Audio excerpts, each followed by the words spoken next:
अखण्डमण्डलाकारं व्याप्तं येन चराचरं तत्पदं दर्शितं येन तस्मै श्रीगुरवे नमः।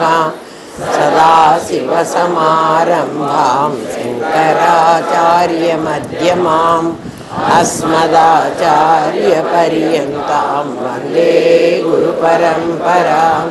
गुरुब्रह्मा गुरुर्विष्णु गुरुदेवो महेश्वरः गुरुसाक्षात् परब्रह्मा तस्मै श्रीगुरवे नमः। नित्यानन्दं परमसुखदं केवलं ज्ञानमूर्तिं विश्वातीतं गगनसदृशं तत्त्वमस्यादिलक्ष्यम् एकं नित्यं विमलमचलं सर्वधी साक्षिभूतं भावातीतं त्रिगुणरहितं सद्गुरुं तं नमामि। ॐ सहना भवतु सहनौ भुनक्तु सह वीर्यं करवावहै तेजस्विनावधीतमस्तु मा विद्विषावहै। ॐ शान्ति शान्ति शान्ति।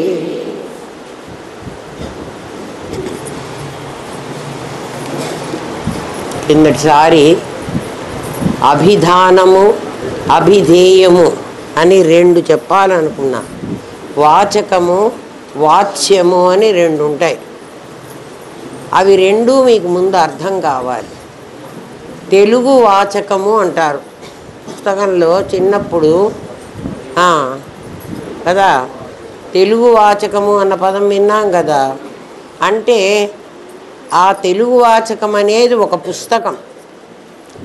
ఆ పుస్తకంలో ఏం చెప్తారు అంటే తెలుగుకు సంబంధించిన విషయాలు చెప్తారు. తెలుగుకి సంబంధించిన విషయాలు అంటే అందులో సంధులు కావచ్చు, సమాసాలు కావచ్చు, ఛందస్సు కావచ్చు, వ్యుత్పత్తి అర్థాలు కావచ్చు, ప్రతిపదార్థం కావచ్చు, మీ ఇష్టం. అవన్నీ దేన్ని గురించి అయితే చెప్తుందో అది వాచ్యము, ఇది వాచకము. ఏదైతే చెప్తుందో అది వాచకము. మీకు వాచకము వాచ్యము అనే పదార్థాలు ఇంకా మీకు అర్థమయ్యేట్టు చెప్తా. ఎందుకంటే మీ లెవెల్కి దిగితేనే మీకు అర్థమవుతుంది, లేకపోతే అర్థం కాదు. మనం చాలాసార్లు రోడ్డు మీద కారులో వెళుతూ ఉంటాం కదా. మనం కారులో వెళుతూ ఉంటే రోడ్డు మీద సైన్ బోర్డ్స్ ఉంటాయి. ఆ బోర్డులన్నీ రంగులతో వేసి ఉంటాయి. అంటే పగలు చూస్తే మనం అది ఆకుపచ్చ రంగుగా ఉంటుంది, లేకపోతే ఎల్లో కలర్లో ఉంటుంది. దాని మీద నల్లటి అక్షరాలు ఉంటాయి. చూస్తున్నాం కదా రోడ్డు మీద. ఇదిగో ఇది నంది కొట్టుకూరు, ఇది నంద్యాల అనే పేర్లు రాసి ఉంటాయి. అది నంది కొట్టుకూరు కాదు, అది నంద్యాల కాదు. ఏది? ఆ బోర్డు. ఆ బోర్డు ఏం చెప్తోందంటే ఈ బోర్డు మీకు నంది కొట్టుకూరు వరకు తీసుకెళ్తుంది. వాచకము ఏం చెప్తుంది అంటే వాచ్యంలో ఏమేమి ఉంటాయో అవి మీకు చెప్తుంది కదా. అవి స్వయంగా అయితే వెలగవు. చూడండి, మీరు గమనించండి. తనకు తాను వెలుగుతుందా? కాంతి, లైట్ లేదు దాని మీద. మనలాగా ఒక లైట్ పెట్టలే ఎవడు. ఆ బోర్డు మీద లైట్ పెట్టలే. ఆ బోర్డే కాదు, రోడ్డు మీద ఇంత చిన్న చిన్న బల్బులు వెలుగుతున్నట్టు మనకు కనపడతాయి కదా. కొన్ని ఎర్ర బల్బులు వెలుగుతాయి, కొన్ని ఆ ఎల్లో బల్బులు వెలుగుతాయి, కొన్ని తెల్ల బల్బులు వెలుగుతాయి కదా. చూశారు కదా, ఎప్పుడూ గమనించి ఉంటారు, చూసి ఉంటారు. అదేదో ఆ కారు డ్రైవ్ చేసుకునేవాడికి ఆ బాధ్యత, మనకేం సంబంధం లేదు కదా. రోడ్డు మీద బల్బులు ఎందుకు వెలుగుతున్నాయో మనకు తెలియదు. అక్కడ బల్బు లేకుండా, ఒక వైర్ కనెక్షన్ లేకుండా లైట్ ఎట్టబడుతుందో కూడా మనకు తెలియదు. ఎందుకంటే మనకు అవసరం లేదు. మనకి మూడే అవసరాలు. ఆ మూడింటిని గురించి అయితే ఖచ్చితంగా తెలుసుకుంటాం కదా. మిగిలినవి మనకు అక్కర్లే అసలు. అట్లా జీవితం అంతా గడుచుకొని మనం వెళ్ళిపోవచ్చు కూడా కదా. ఎవడైనా కనుక్కున్నాడా ఇప్పటి వరకు అవి ఎందుకున్నాయి, ఎట్లా వెలుగుతున్నాయి, ఎవడు ఎక్కడ అండర్ కనెక్షన్ పెట్టి వాటికి లైట్లు పెట్టారు అని ఎప్పుడైనా అసలు కనీసం ఆలోచించారో ఎట్లా వెలుగుతున్నాయి అని. ఇంకా మన కారులో మనం పోతూ ఉంటాం, మన హెడ్లైట్స్ వెలుగుతూనే ఉంటాయి. ఎదురుగా ఒక ట్రక్కు కానీ ఇంకొక బండ్లేవో రాత్రిపూట పోతూ ఉంటాయి. వాటికి వెనక ఇట్లా ఇట్లా ఒక స్క్వేర్ లాగానో, రెక్టాంగిల్ ఉండదు, స్క్వేరే ఉంటుంది కదా. ఒకటి ఉంటుంది, ఆ వెహికల్ ఇంత మేర ఉన్నది అని మనకి చెప్పడానికి. అది కూడా వెలుగుతూ ఉంటుంది. దానికి మనకు వెనకాల మన కారుకి రెడ్ బల్బు ఉంటుంది కదా, అట్లాంటి బల్బులు ఏం లేవు. అది మనం దగ్గరికి వెళితే అది రంగే ఉంటుంది కదా. మనం కూడా అది ఎందుకు చూడలే. ఏమిటంటే ఇంత పరిమాణంలో ఒక బండి ముందు పోతోంది, నువ్వు వెళ్ళి దాన్ని కొట్టావంటే నీకు ప్రమాదం, వాడికి ప్రమాదం అని చెప్పడం కోసం ఆ లైట్లు వెలుగుతున్నాయి కదా. రోడ్డు మీద కూడా ఈ లేన్ ఇది, ఈ లేన్ ఇది, ఈ ఊరు ఇది, ఇక్కడి నుంచి లెఫ్ట్కి వెళితే ఈ ఊరికి పోతావు, రైట్కి వెళితే ఈ ఊరికి పోతావు అని చెప్తోంది. ఎప్పుడు చెప్తుంది అంటే ముందంతా చెప్పదు. అక్కడికి మన కారు వెళ్ళినప్పుడు మన హెడ్లైట్ దాని మీద పడ్డప్పుడు మాత్రమే చెప్తుంది. గుర్తొస్తున్నదా? రోడ్డు గుర్తొచ్చింది, లైట్లు గుర్తుకొచ్చినాయి. ఆ లైట్లకి కరెంటు కనెక్షన్ లేదని కూడా మనకు తెలుసు, కానీ అవి బల్బుల్లాగే వెలుగుతున్నాయి కదా. బల్బు వెలిగినట్లే వెలుగుతున్నాయి. దాన్ని జీవుడు అని అర్థం చేసుకోండి. దేన్ని? కరెంటు లేకుండా కరెంటు ఉన్నట్టుగా ఏదైతే వెలుగుతోందో అది జీవుడు. ఇదేమిటండి మమ్మల్ని చివరికి జీవుడు అంటే అట్ట చేశారు కదా. జీవో బ్రహ్మైవ అన్నప్పుడు జీవుడని నువ్వు ఎవడినైతే అనుకుంటున్నావో, ఎవడంటే ఆ బల్బులు, అది బ్రహ్మమే. బ్రహ్మమే అంటే ఈ లైటే. ఎందుకని? దానికి స్వయం సత్తా లేదు.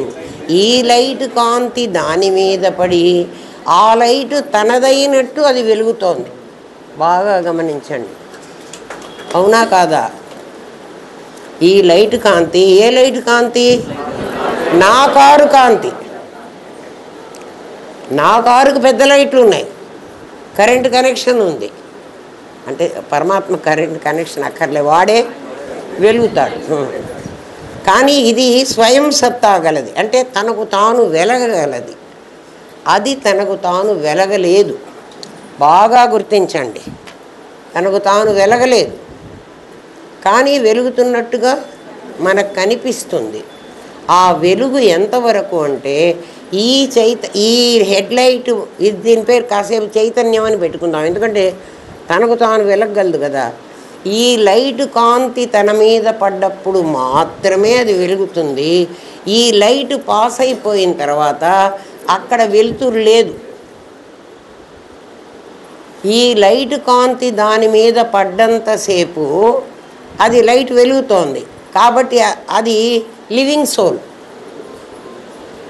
లైట్ కాంతి ముందరికి వెళ్ళిపోయిన తర్వాత దాని మీద పడదు. ఇక్కడ లైట్ ముందరికి వెళ్ళటం వెనక్కి వెళ్ళటం అని ఉండదు పరమాత్మ దగ్గర. ఆ లైట్ కాంతి తన మీద పడటం, పడకపోవడం. అట్లాంటప్పుడు అది లైట్ లాగా ఉండదు. మరి ఎవరిలాగా ఉంటుంది అంటే అక్కడ నిజంగా ఉన్నది లైట్ లేదు, కానీ లైట్ లాగా కనబడుతోంది. ఎవరు కనబడుతున్నారు అంటే అక్కడ 3 రంగులు ఉన్నాయి. అక్కడ ఎర్ర రంగు ఉంటే సత్వము, రజస్సు, తమస్సు 3. చూడండి, మీరు గమనించండి. తెల్ల లైట్ అన్నా వెలుగుతుంది, ఆకుపచ్చ లైట్ అన్నా వెలుగుతుంది. ఆకుపచ్చదంటే బోర్డు కదా, ఎర్ర లైట్ అన్నా వెలుగుతుంది. రోడ్డు మీద కూడా చిన్న చిన్నవి. అవి లైట్లు కాదు, అవి రంగులు. ఆ రంగు ఎటువంటిది అంటే మన లైటు దాని మీద పడగానే అది లైటులాగా మెరుస్తుంది. మన రంగులు కాదు. మన రంగులు ఏమిటి? మన రంగులు లైట్ పడకపోయినా నేను కట్టుకున్న చీర నల్లగానే ఉంటుంది. నల్లగాదో ఏదో ఏమో ఒక్క కలర్. లైటు పడకపోయినా ఇది ఇట్లాగే ఉంటుంది. కానీ రోడ్డు మీద లైట్లు అట్లా కాదు. లైటు పడితేనే వాటికి రంగులు ఉంటాయి. పగలు వాటికి ఆ రంగు ఉండదు. ఒకప్పుడు ఉంటుంది, ఒకప్పుడు ఉండదు. అవి ఏం చెప్తున్నాయి అంటే, ఎందుకు వెలుగుతున్నాయి అవి అంటే, ఈ లైట్ పడే వెలుగుతోంది. ఆ రంగు మీద ఆ లైట్ పడ్డప్పుడు అవి కూడా లైట్ల వలె మెరుస్తాయి. అట్లా మన దగ్గర సత్వము, రజస్సు, తమస్సు అనే 3 గుణాలు ఉన్నప్పుడు ఆ 3 గుణాల మీద మనలోని చైతన్య కాంతి, పరమాత్మ యొక్క చైతన్య కాంతి వాటి మీద పడ్డప్పుడు అదే చిన్న దర్పణం అని మీకు చెప్పాను. చిత్తం, బుద్ధి అనేటువంటి దర్పణం అది. దాని మీద పరమాత్మ చైతన్యం పడింది. మనం జీవించి ఉన్నామని అంటున్నాం. ఎప్పుడైతే పరమాత్మ చైతన్యం దాని మీద పడలేదో, పడకపోవడానికి మళ్ళీ కారణం ఏమిటంటే ఆ బుద్ధి దర్పణానికి వెనక ఉన్న పాదరసం పోయిందని మనకే తెలుసు. అప్పుడు ఆ లైట్ పడ్డా కూడా అది ప్రకాశించదు. ఈ రంగులు కూడా చెదిరిపోయినాయి అనుకోండి, వీటి మీద అవి కాంతిగా మెరవు. అది జీవుడి జన్మ, జీవుడి మరణం. నిజంగా జీవుడు లేడు, ఉన్నట్టుగా కనిపిస్తాడు మనకి. ఎవడైతే లేకుండా ఉండి ఉన్నట్టుగా కనిపిస్తున్నాడో వాణ్ణి గురించి చెప్పేటువంటి దాన్ని శబ్దము అంటాం. దాన్నే వాచకము అంటాం. శబ్దం ఏమిటి అంటే, జీవుడు లేడు కానీ ఉన్నట్టుగా కనిపిస్తాడు, వాణ్ణి గురించి చెప్పేది కదా. జీవసంజ్ఞ దేనికి ఇచ్చారంటే వాణ్ణి గురించి చెప్తాం. ఇప్పుడు మేము ఎవరిని గురించి ఏం చెప్తారయ్యా? వాడు నిజంగా లేడురా, లేకుండా కూడా ఉన్నట్టుగా కనపడతాడురా కదా. పరమాత్మ చైతన్యం వాడి మీద పడి వాడు ప్రకాశిస్తాడు, కానీ వాడికి స్వయం సత్తా లేదు. స్వయం సత్తా లేదు. రోడ్డు మీద వెళ్ళి చూసిరండి కావాలంటే. జీవుడు కూడా అలాంటి వాడే. మరి వీడు కనపడుతున్నాడు కదండి, పరమాత్మ చైతన్యం వీడి మా కారు వెళ్ళిపోయిన తర్వాత అది కనపడలేదు కదా. మా కారు ఉండగానే కదా కనబడుతోంది. వీడు పగలు రాత్రికి ఏ దీపం ఉన్నా లేకపోయినా వీడు కనబడుతున్నాడు కదా నాకు. మరి వీడిని మీరు జీవుడు అంటున్నారు. కాదు. ఆ పరమాత్మ కాంతి వాడి దర్పణం మీద ఎప్పుడు పడుతున్నదో, ఎప్పుడు పడుతోంది? మనం పుట్టినప్పటి నుంచి మనం చచ్చేదాకా పడుతున్నది. మన కారు రోడ్లో ప్రయాణం చేసి అవతలికి వెళుతోంది. పరమాత్మ అవతలికి వెళ్ళేవాడు కాదు, వాడెప్పుడు అక్కడ ఉండేవాడు కాబట్టి నీ లోపల కాంతిలో కూడా పడుతున్నాడు. అందుకే అంతః బహి సర్వం వ్యాప్య నారాయణ స్థిత. లోపల బయట కూడా ఒకే లోపల బయట అంటే బాగా అర్థం చేసుకోండి. ఆ కనబడుతున్నటువంటి బల్బులాగా కనబడుతుంది, బల్బు కాదు. దాని లోపల పడ్డ కాంతి, నీ హెడ్లైట్లలో పడ్డ కాంతి ఒక కాంతి, 2 కాంతులు కావు. అది చిన్న కాంతి, ఇది పెద్ద కాంతి. ఎందుకని? దాని దగ్గర ఇంత రంగే వేశారు. రోడ్డంతటికి రంగేశాడు అనుకో, రోడ్డంతా మనకు బల్బులాగా వెలుగుతుంది. వాడు రోడ్డు అంతటికి వేయలే, ఇంత మేర వేశాడు. అట్లాగే మనం ఇటువైపు డైరెక్షన్ అంటే వాడు ఇక్కడ ఒక యారో మార్క్ వేస్తాడు, ఒక ఎల్లో దాని మీద ఒక బ్లాక్ వేసి కదా. అది ఏంటి అర్థం? ఏమిటి రోడ్డు సైన్లు చెప్తున్నారు మాకు పాఠాలు? కాదు, మీకు తెలిసిన దాని ద్వారా తెలియని దాన్ని తెలియజేస్తున్నా, అంతే నేను చేస్తున్న పని. ఆ లైటు పడ్డప్పుడు అది పుట్టింది. మన లైటు పడ్డప్పుడు మనం పుట్టాం. లైటు పడటం ఎప్పుడు మానేసిందో అప్పుడు మనం చచ్చిపోయినాం. లైటు పడడం ఎందుకు మానేస్తుందండి?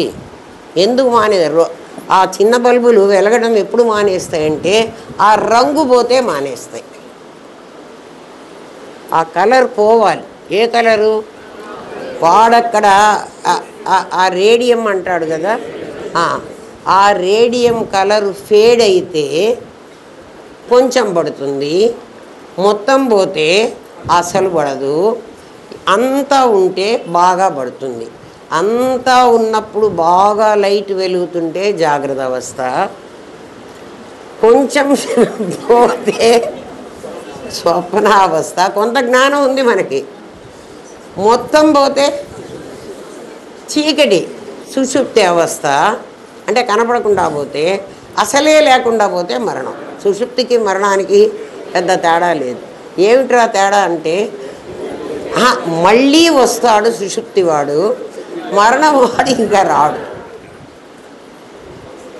ఇప్పుడు పుట్టుక నిజమందామా?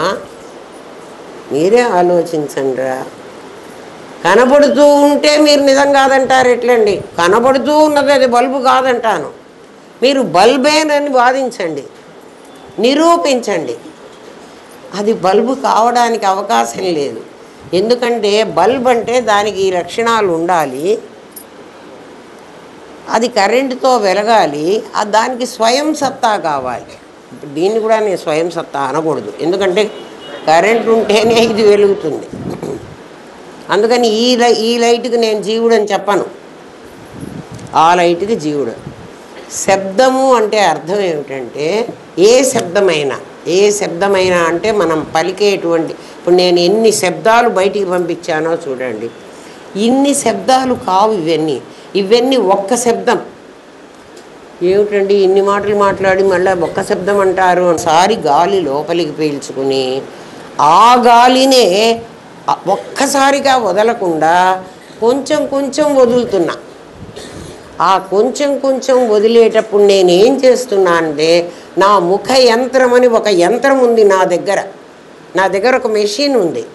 ఆ మెషిన్లో దంతాలనేవి ఒకటి, దవడలనేవి తాలువులు అంటారు, పెదవులు అంటారు, ఇట్లా రకరకాలైనటువంటి పరికరాలు నా దగ్గర భగవంతుడు ఫిక్స్ చేసి పెట్టాడు. అందులో నుంచి ఈ గాలి బయటకు వచ్చేటప్పుడు చూడండి, ఒక ఫ్లూట్ ఉంది. ఫ్లూట్కి ఆ రంధ్రాలు ఉంటాయి కదా, ఒక రంధ్రంలో నుంచి గాలి బయటకు వదిలితే నేను ఫ్లూట్ వాయిస్తుంటా. ఒక రంధ్రంలోంచి నేను గాలి బయటకు వదిలానుకో, అది సా అనే సౌండ్ ఇస్తుంది. ఈ రంధ్రం మూసి వాడు వేళ్ళు పెట్టి అది ప్రాక్టీస్. ఇంకొక రంధ్రంలో నుంచి గాలి వదిలానుకో, అది రీ అనే సౌండ్ ఇస్తుంది. ఒకే డోలు మీద వాయిస్తాడు చూడండి. ఆ వాయించినప్పుడు సేమ్ వేళ్ళు, వాటికి ఉన్నటువంటివి కూడా ఒకటే. ఎక్కడ వాయిస్తే ఏ శబ్దం వస్తుందో వాడికి తెలుసు. ఒక్క శబ్దమే నేను నా ముఖయంత్రంలో నుంచి వోకల్ కార్డ్స్ అంటాం, అక్కడి నుంచి ఒక సౌండే వస్తుంది. ఆ ఒక సౌండ్ని ఇన్ని రకాల మాటలుగా నేను మార్చగలుగుతున్నా. మీరు ఆలోచించండి. అంతర్ముఖమైతే ఇవన్నీ తెలుస్తాయి. అట్లా మారుస్తున్నది దేన్ని గురించి నేను ఇన్ని మాటలు మాట్లాడుతున్నాను? ఏదో ఒక దాన్ని గురించి మీకు చెప్పాలి. ఆ చెప్పేది నేను దేని గురించి మాట్లాడుతున్నానో దానికి శబ్దం లేదు, సౌండ్తో దాన్ని చెప్పడానికి వీలు లేదు. ఎప్పుడైతే శబ్దంతో దాన్ని చెప్పడానికి నేను మొదలుపెట్టానో అది వాచకం. దాన్ని గురించి చెప్తా, దాన్ని గురించి అది చెప్పడానికి నాకు వాచకం పనిచేయదు. వాచకం ఎలాంటిది? నీకు సూచించేది. వాచ్యం ఎలాంటిది? సూచింపబడేది. సూచింపబడేది అంటే అది దానికి చెప్పాలి మీకు. నేను బ్రహ్మముని గురించి చెప్పాలరా? బ్రహ్మముని గురించి నాకు చెప్పడానికి మాటలు లేవు. ఏమున్నది అంటే అహం బ్రహ్మాస్మి, నేను బ్రహ్మమును. ఇప్పుడు మీకందరికి ఏమనిపిస్తుందంటే, నేను అంటే ఇదిగో ఈ మాట మాట్లాడుతున్నదే ఎవరో, ఈ మాట మాట్లాడే మనిషి బ్రహ్మమేమో అనుకుంటున్నారు మీరు. కానీ నేను బ్రహ్మమును అన్నది నేను మాట్లాడాను. అది ఎలాంటిది అంటే ఇది నంది కొట్టుకోరు, యారో మార్క్ వేసి ఇది నంది కొట్టుకోరు. నంది కొట్టుకూరు అదే. ఆ బోర్డు దగ్గర మనం నుంచుంటే నంది కొట్టుకూరు పోతామా? పోము. మీకు అర్థమైందా? అంటే శబ్దం ద్వారా పరమాత్మను చెప్పడానికి వీల్లేదు. మరి శబ్దం ఎందుకండి? మూగగా చెప్పచ్చు కదా. మూగగా మరి వాచకమే లేకపోతే వాచ్యం చెప్పడానికి అర్థం వీలు కాదు. శంకర భగవత్పాదులు లాంటి వాళ్ళు మౌన వ్యాఖ్య పరడిత పరబ్రహ్మ తత్వం అన్నారు. మౌనంగా చెప్పారట. ఎందుకు? శబ్దం బ్రహ్మముచ్యతే కాదు. కాబట్టి ఇదివరకు కూడా నన్ను ఎవరో అడిగారు ధర్మవరంలో, అహం బ్రహ్మాస్మి అంటే మీరు పరమాత్మ అయిపోతారని చెప్తున్నారు. నేను అయిపోతారని చెప్పలే, నీకు అర్థం కాలేదు. జట్ కావాలా అంటే నేను జట్ కావాలా అయిపోతానా అన్నాడు అతను. జట్ కావాలా అంటే జట్కా కాడు, జట్ కావాలా అని మనం రిక్షా అని పిలుస్తాం. ఆ వ్యక్తి రిక్షా కాదు, ఆటో అంటాం కదా. ఆటో అని పిలిస్తే మనిషి ఆటోనా? మరి నువ్వు ఆటో అని పిలిచావు కదా. పోనీ నువ్వు ఆటోని పిలిచి నేను అన్నాను అనుకుంటే ఆటో రాదు కదా నీ దగ్గరికి, మనిషి కదా రావాలి. అర్థమైందా అమ్మా? దృష్టిం జ్ఞానమయీం కృత్వా పశ్యేతు బ్రహ్మమయం జగత్. నీ దృష్టి జ్ఞానమయం అయితే నీకు ప్రతి దాంట్లో బ్రహ్మము ఇట్లా తెలుస్తాడు కదా. నీకు బ్రహ్మము తెలియాలంటే ఇట్లా తెలియాలి. వాచ్యము వాచకము, అది వాచకము ద్వారా వాచ్యాన్ని తెలుసుకోవాలి. వాచ్యం ఎప్పుడు కూడా శబ్దం ఉండదు. అందుకనే వేదం అన్న పదానికి అర్థం ఏమిటంటే తెలుసుకో తగినది. ఎవరి ద్వారా? ఋగ్గు యజు సామ అథర్వ అనేటువంటి వాటి ద్వారా తెలుసుకోవలసింది. వేదాహమేతం పురుషం మహాంతం. వేద అనే తెలుసుకోవడము అనే దాని ద్వారా నన్ను తెలుసుకో. ఏమని తెలుసుకోమంటావయ్యా నిన్ను? ఆదిత్యవర్ణం, నేను సూర్యుడిలాగా ప్రకాశిస్తూ ఉంటాను, అంతేగాని వెంకటేశ్వర స్వామిలాగా ఉండను. తమసః పరస్తాత్, ఆ చీకటికి అవతల ఉంటాను. అంటే చీకటి అనేది ఒక లొకేషను, దానికి అవతల పరమాత్మ ఉంటాడు. కాదు, చీకటి అనేది నీ అజ్ఞానము, నీ అజ్ఞానానికి అవతల ఉన్నాడు అంటే జ్ఞానం. అర్థమవుతుందా? సంస్కృతం రాక్కర్లేదు. దాన్ని అర్థం చేసుకుంటే తెలివి ఉంటే మనకే తెలుస్తుంది. ఏమ్మా ఇప్పుడు అర్థమైందా? జీవుడు అంటే జీవుడు అనేవాడు అసలు ఉండడు. జీవో బ్రహ్మైవ అని చెప్తున్నది శబ్దం.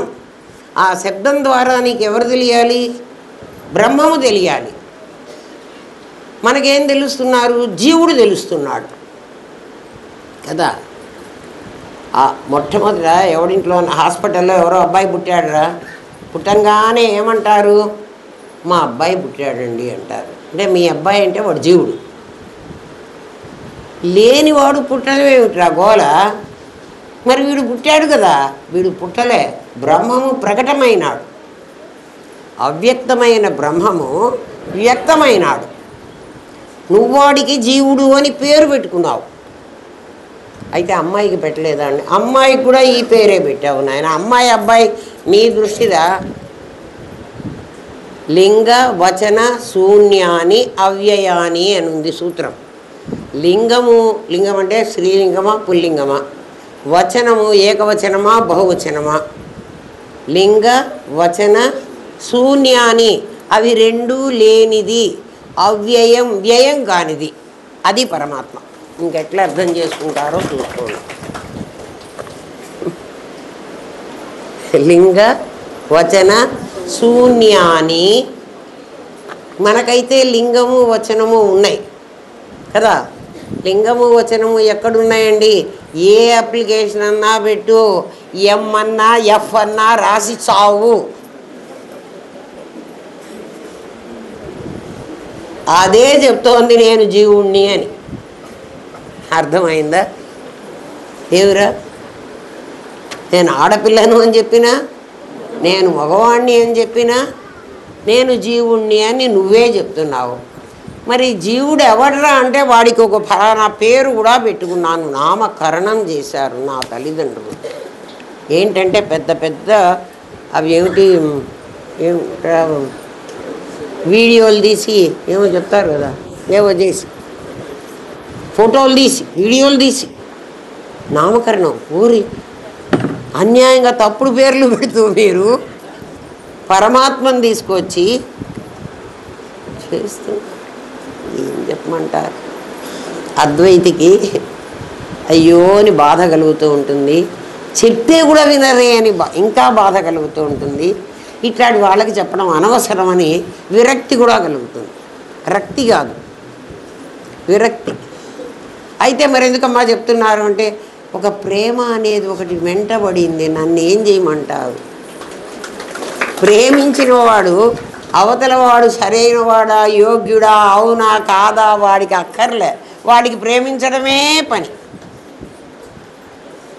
గురువు అనేవాడు అట్లా వాత్సల్యం, దాన్ని ప్రేమ అనరు, దాన్ని వాత్సల్యం. ఎందుకు వాత్సల్యం అనే పదం కూడా పెట్టారో తెలుసునా? వత్స అంటే దూడ, వత్స అంటే అర్థం దూడ, ఆవు దూడ. ఆవు దూడని గోవులు గోవత్సములు, ఆవులు ఆవు దూడలు. ఆవు దూడ నాకు పాలివ్వమ్మా అని తల్లిని అడగదు. ఆవు దూడ పుట్టగానే దాని ఒంటి నిండా రక్తం ఉంటుంది, ఉంటుంది కదా. ఆవు శాకాహారే మాంసాహారే? శాకాహారి. కానీ ఆవు ఏం చేస్తుందో తెలిసినా, ఆ రక్తాన్నంతా నాకేస్తుంది. ఎందుకు నాకింది ఆ ఆవు? ఆ దూడ మీద దానికి ప్రేమ కదా, అంతటితో ఊరుకోదు. ఆవు దూడ పుట్టగానే అది వెంటనే పరిగెత్తాలి, పరిగెత్తకపోతే దానికి ఇంకా పూర్తిగా శరీర అవయవాలు పనిచేయవు. అందుకని ఆ ఆవు అప్పుడే ప్రసవించి ఉంటుంది, దాన్ని ముట్టెతో కొట్టి లేపి పో పరిగెత్తు. దానికి భాష రాదు, కానీ దూడలు పరిగెత్తిస్తుంది. దూడలు పరిగెత్తుండే చూడండి, ఆ వత్స అని, దాన్ని వాత్సల్యము అనాలి. ఆ వత్స మీద ఆవుకి ఎంత ప్రేమ ఉంటుందో, గురువుకు తన శిష్యుడి మీద అంత ప్రేమ ఉంటుంది.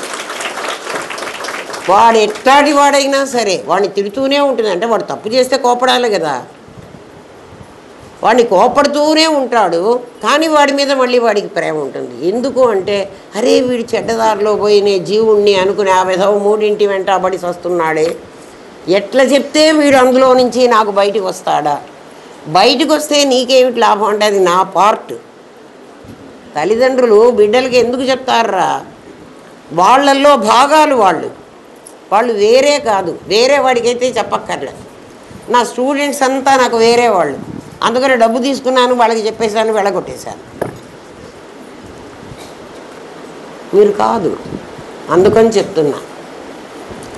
నిశ్శబ్దం బ్రహ్మముచ్యతే. శబ్దం ఎక్కడ ఆగిపోతుందో అక్కడ పరమాత్మ ఉంటాడు. శబ్దం బయటికి వచ్చినంతసేపు పరమాత్మ తెలియడు. మరి ఎందుకండి మీరు ఇంత మైకులు పెట్టుకుని ఇంత కష్టపడి చెబుతున్నారు అంటే, ఎందుకంటే నేను ఇక్కడే లేను, నేను అంతటా ఉన్నా, మీ అందరిలో ఉన్నా. నేను ఏ శబ్దం ద్వారా మీకు చెప్తే మీకు అది అర్థమవుతున్నదో ఆ అర్థమయ్యేది నాకే. మీకు అర్థమైందా? అర్థం మీకు ఎక్కడవుతోంది? మీ లోపల. శబ్దంగా అర్థం కావట్లేదు. శబ్దం వాచకం. ఇప్పుడు వాచకం వాచ్యం మీకు తెలిసిపోయి ఉంటాయి. ఈ పదాలు మీకు లోపలికి వెళ్ళవు.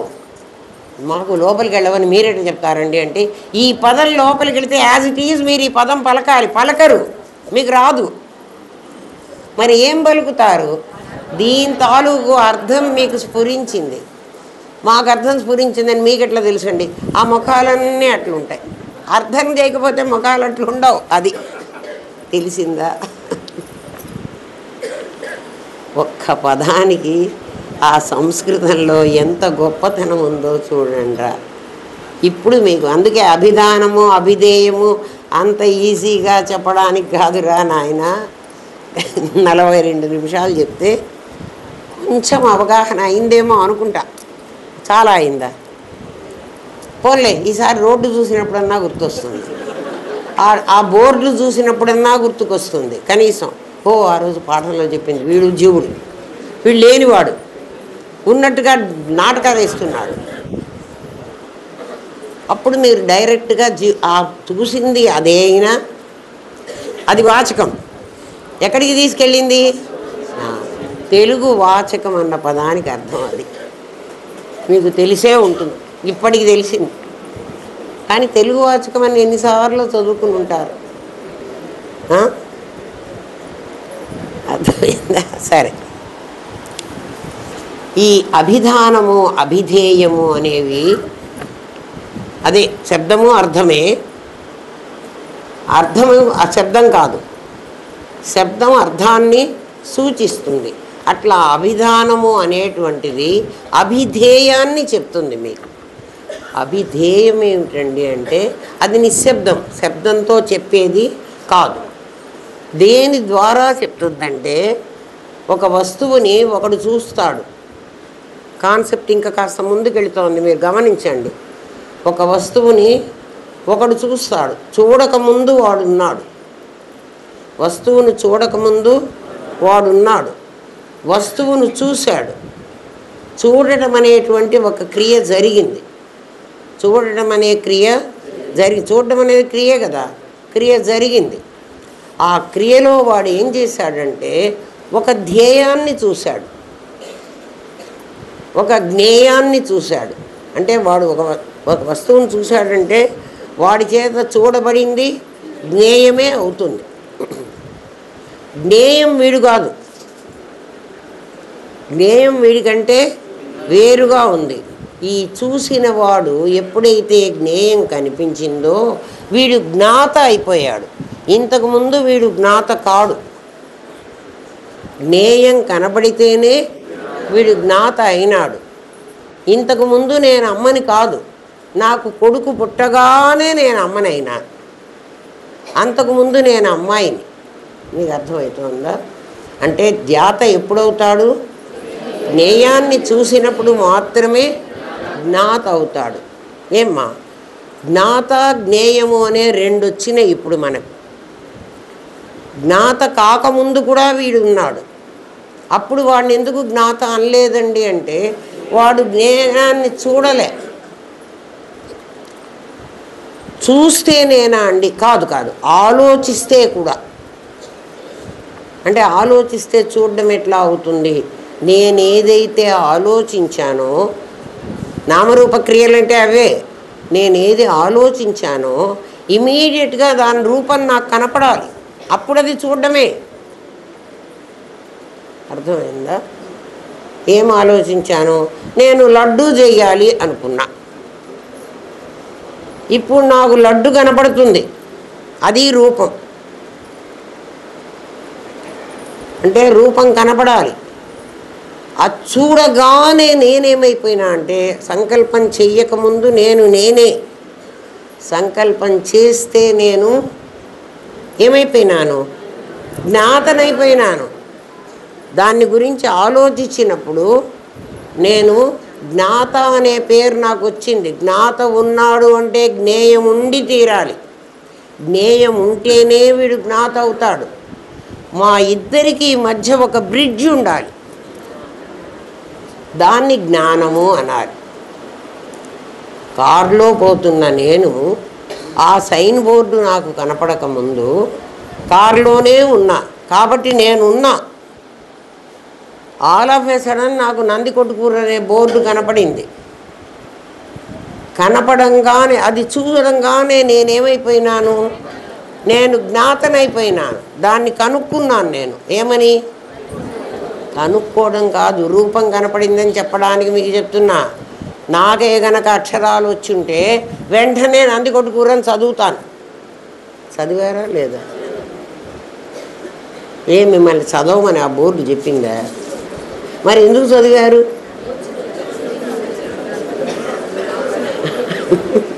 ఏంరా, చదివారా లేదా? నేను మొన్ననే పోతూ చూశాను. నాకు పగిడాల, నందికొట్కూరు, బ్రాహ్మణ కొడుకోరు వరసన. నాకు ఆ ఊళ్ళు తెలీదా? తెలుసు, కానీ చదివాను. ఒరే ఇది మన వాళ్ళకి సరిపోతుందిరా బాగా చెప్పడానికి అన్ననే వెళ్ళా. ఎప్పుడైతే నేను నేను నేను ముందున్నాను, అది బాగా గమనించండి. ముందున్న నేను జ్ఞాతను కాదు, నాకు జ్ఞానం లేదు అంటే, నాకు జ్ఞానం లేదంటే బయటికి రాలే. ఎప్పుడు బయటికి వచ్చింది నా జ్ఞానం? ఇప్పుడు జ్ఞానం బయటికి రావడం అంటే ఎట్లాగో చెప్తాను. నాకు చదువచ్చు కదా, నందికొట్కూరు అన్న అక్షరాలు వినటం చదువుకోవడం నాకు తెలుసు. కానీ కారులో కూర్చున్నప్పుడు నేను నందికొట్కూరు నంద్యాల అట్లా అనుకోవటంలా. అది చూసినప్పుడు మాత్రమే నాలో నుంచి అక్షరాలు బయటికి వచ్చినాయి. అది అవ్యక్తమైంది వ్యక్తం కావడం. ఎవడి వాడి ఎక్స్పీరియన్స్తో మీరు అర్థం చేసుకోండి. నేనుంటాను. ఏమ్మా, మా గురుదేవులు నాకు అట్లాగే చెప్పారమ్మా, నీకు ఎట్లా తెలిసిందో అట్లా చెప్పు వాళ్ళకి. నాకు ఇట్లాగే తెలిసింది. అది నిజము అని ఎట్లా అంటే, మీ అందరికీ కూడా అట్లాగే తెలిస్తే అది నిజం. లేకపోతే నాకు మాత్రమే తెలుసు మీకు తెలియదు అంటే, ఏమో ఆమె చెప్తున్నట్టుగా మనకేం తెలియటం లేదే అని అనుకున్నారనుకో, అది నిజం కాదు. తెలిసిందా? మొన్ననే వెళ్ళొచ్చా కాబట్టి అట్లా మీకు ఎన్నో తెలుస్తాయి. తప్పుగా అర్థం చేసుకోవకండి. మీకు అర్థమైన దాన్ని పదే పదే మీరు అదే మననం. మననం అంటే ఇంకెక్కడో క్లాసులో లేదు. ఇప్పుడు నువ్వేమైపోయినావంటే, ఒక్కడుగా ఉన్న నీవు ప్రమాణం, ప్రమాత, ప్రమేయమని 3గా మారావు. నువ్వు మారావా? మారలేదా? నువ్వు మారావా? కారులో నేను ఆ సీట్లోనే కూర్చున్నాను. నేను అంటే ఫిజికల్ బాడీ అక్కడే కూర్చుంది. మరి ఎవరు మారారు చూడండి. నేను ప్రమాతనైపోయినా, నేను ఒక ప్రమేయాన్ని చూశాను. మా ఇద్దరి మధ్య ఒక ప్రమాణం అనేటువంటిది ఒకటి వర్క్ చేసింది. అది వర్క్ చేసిందని నువ్వెట్లా చెప్పగలవు అంటే, నా నోట్లోంచి అప్రయత్నంగా నందికొట్కూరు అనే మాట వచ్చేసింది వరసన. ఈ పక్క వాళ్ళకి తెలీదా అది నందికొట్కూరు నంద్యాలో? వీడికి నువ్వు చెప్పాలా కదా? కానీ నువ్వు అనేసావు. అంటే ఏమైనావు? జీవుడది ఎవరినైతే అనుకుంటున్నావో ఆ జీవుడు 3 అయినాడు. ఏమిరా, ఆ జీవుడు 3 అయ్యేది లేక ఇంకో 3 పట్టుకొని వస్తున్నాడు. ఒరే, మాటకు ముందు నేను 3 అవుతున్నాను రా, ఈ 3తోనే చస్తుంటే తెలుసుకోలేక ఇంకో 3 పెట్టుకొని. ఏమన్నా అర్థం ఉందా? అద్వైతం ఎందుకు బాగుంటుందంటే, మన గురించే, మన సంగతే, మనం ఎక్కడెక్కడ తప్పులు చేస్తున్నామో అవన్నీ చెబుతుంది. తప్పు అర్థమైతే మళ్ళీ ఆ తప్పు చేయకుండా ఉండడం నేర్చుకో. లేదంటావా పడిపోతావు. అది ఇప్పుడు నువ్వేమైపోయినావంటే, నీవు అంటే ఆ జీవుడు అనేవాడు ఏమైనాడంటే, వాడు ప్రమాత ఎప్పుడైనాడో ప్రమేయాన్ని ప్రమాణంతో కొలిచాడు. మానము అన్న పదానికి కొలత అని అర్థం. కొలమానము అంటారు చూడండి, తులామానము. మానము అన్న పదానికి అర్థం ఏమిటి? కొలత, కొలవడం. ఏమి కొలిచాను ఇప్పుడు నేను? నా దగ్గర నుంచి ఆ వాచకం వరకు ఎంత డిస్టెన్స్ ఉందో అంతవరకు నా స్కేల్ వెళ్ళింది. మీ స్కేల్ అక్కడికి వెళ్ళిందని మీకెట తెలుసండి? వెళ్ళకపోతే అది నాకు కనపడదు. ఆ మధ్యలో ఉన్నది స్కేల్. ఒక బట్టల షాప్ వాడు ఒక స్కేల్ పెట్టి కొలుస్తాడు. బట్టల షాప్ వాడు ఏం చేస్తాడంటే, బద్దేనా దాన్ని కొలత బద్ద, అదే ప్రమాణము. ఇది ఎన్ని 6 గజాలు నాకు ఇచ్చాడనుకో, ఒక కొలత కొలిచి ఎవడైనా ఒక షాప్ వాడు, ఏమ్మా ఇది ఇంకో షాపులో వెళ్ళి నేను చూసిన 6 గజాలే ఉండాలి, 5.25 గజం ఉంటే ఒప్పుకోను అంటే వాడి కొలతబద్ద తప్పు.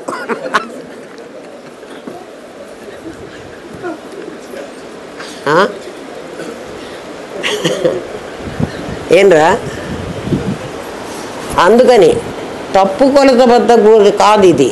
ప్రమాణం అంటే కరెక్ట్గా కారులో కూర్చున్న నేను ఎంత డిస్టెన్స్లో నాకు ఆ బోర్డు ఉంది, ఆ బోర్డు వరకు నా కళ్ళు పోవాలి. ప్రమాణం మీకు బాగా అర్థమయ్యేది చెప్తా చూడండి. కారు నాది దూరంగా ఉంది, అక్కడెక్కడో బోర్డు ఉంది, బోర్డు ఉందని తెలుసు నాకు, అది ఏం బోర్డో నాకు తెలియదు. ఎందుకు నాకు తెలియలేదు? నాకు కళ్ళు లేవా, నాకు చూపు లేదా? మనం ఏమనుకుంటామంటే అది దూరంగా ఉంది కాబట్టి నాకు కనిపించాలి అనుకుంటాం. నీ ప్రమాణం అంత దాకా వెళ్ళలే. అది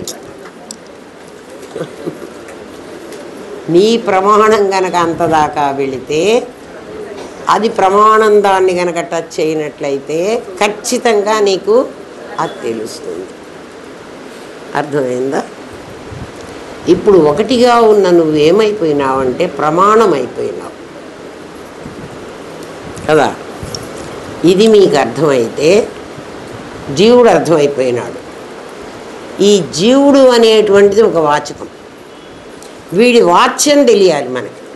అమ్మో ఇది చాలా పెద్దదర్రా కదా, మీకు అర్థమైనా కాకపోయినా నేను చెప్పేస్తాను, మరి నన్ను ఏం చేయమంటా? ఈ జీవుడు, ఇప్పుడు జీవుడు అర్థమైంది. జీవుడు అనేవాడు నిజంగా లేడు కదా, ఉన్నట్టుగా పోజు కొడుతున్నాడు కదా. వాడు పోజు కొడుతున్నాడు అంటే ఆ లైట్లన్నీ వెలిగి చస్తున్నాయి. ఎంత వెలుగుతున్నాయి అంటే మేమే బల్బులమని వెలుగుతున్నాయి. రోడ్డు మీద కనపడతాయా కనపడవా? ఇవాళ వెళ్ళేటప్పుడు చూడండి మీకే తెలుస్తుంది. ఇది ఎలా ఉంది అంటే మీకు జీవుడు ఎట్లా వచ్చాడో చెప్తా ఇప్పుడు మీకు. లేనివాడు రావడం ఎట్లాగో, తల్లి గర్భంలో నుంచి వచ్చిన వాడిని ఏమని చెప్పాను ఇందాక? అవ్యక్తమైన శక్తి వ్యక్తమైంది, అంతేగాని జీవుడు పుట్టలే. ఆ బోర్డులో అంతవరకు అవ్యక్తంగా ఉంది, నా హెడ్లైట్స్ పడేటప్పటికి వ్యక్తమైంది, మళ్ళీ అవ్యక్తంలోకే వెళ్ళిపోయింది.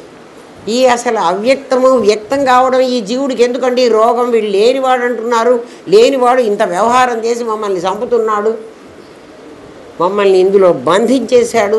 ఎందుకు అంటే మీరు బాగా వినండి, మీకు మంచి ఉదాహరణ చెప్తా. ఏమిటంటే నేను బట్టలు కొనుక్కోవాలనుకున్నా, ఒక బట్టల షాప్కి వెళతా. బట్టల షాపులో నేను ఏం కావాలో అవి వాడు తయారు చేయలేదు, వాడికి ఇష్టమైనవేవో ఎవడి కోసమో చేయలేదు. వాడు చాలా బట్టలు తయారు చేశాడు, అన్ని రకాల బట్టలు ఇక్కడ వేస్తాడు. ముందే నన్ను అడుగుతాడు, అమ్మా మీకు ఏ రేంజ్లో బట్టలు కావాలి?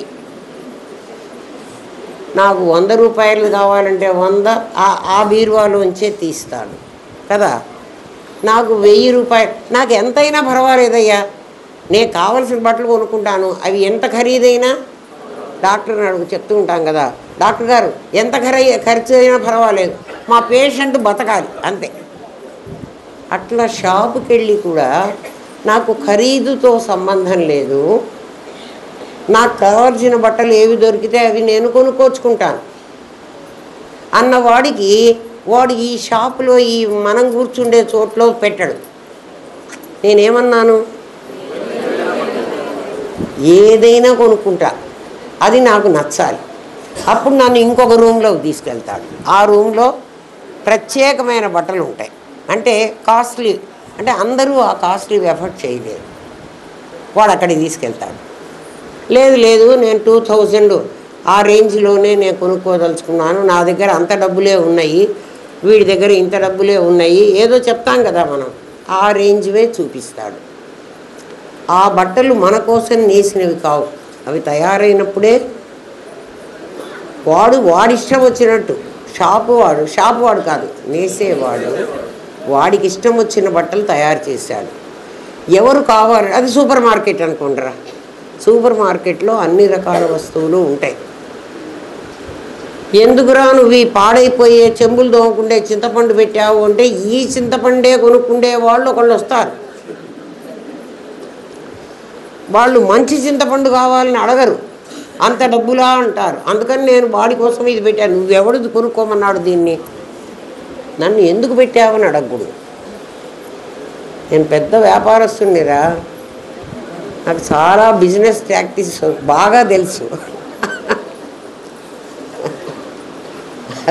నేను అంటే పరమాత్మ అట్లా అనేక రకాలైనటువంటి కర్మలు తయారు చేసి పెట్టుకున్నాడు.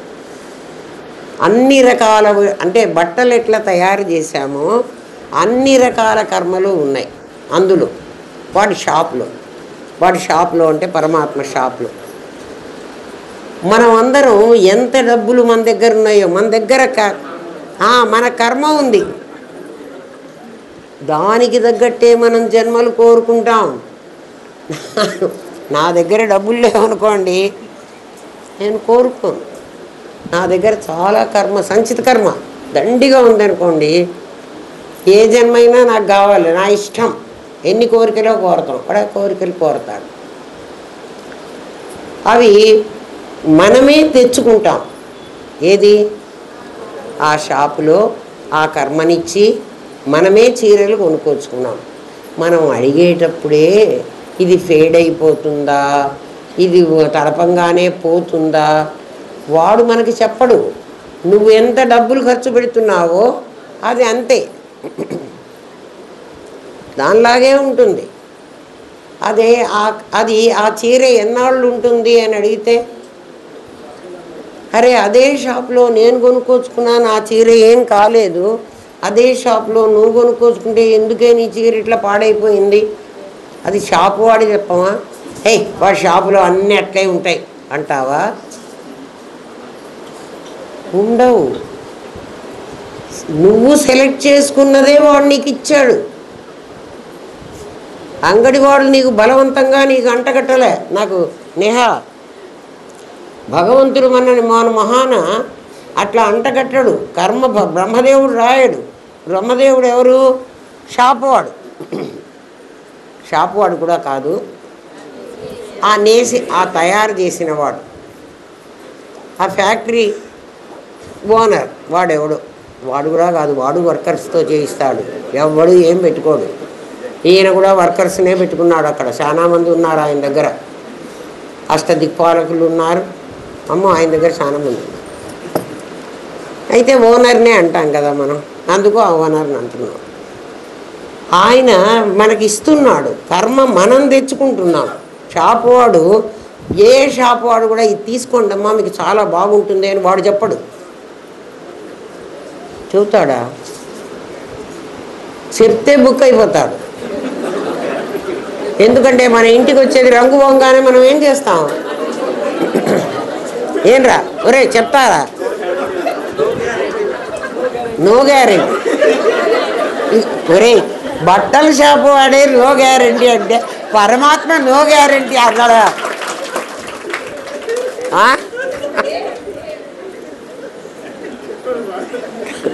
కాదురా, అద్వైతం అంటే ఎంత సరదాగా ఉందో చూడండి.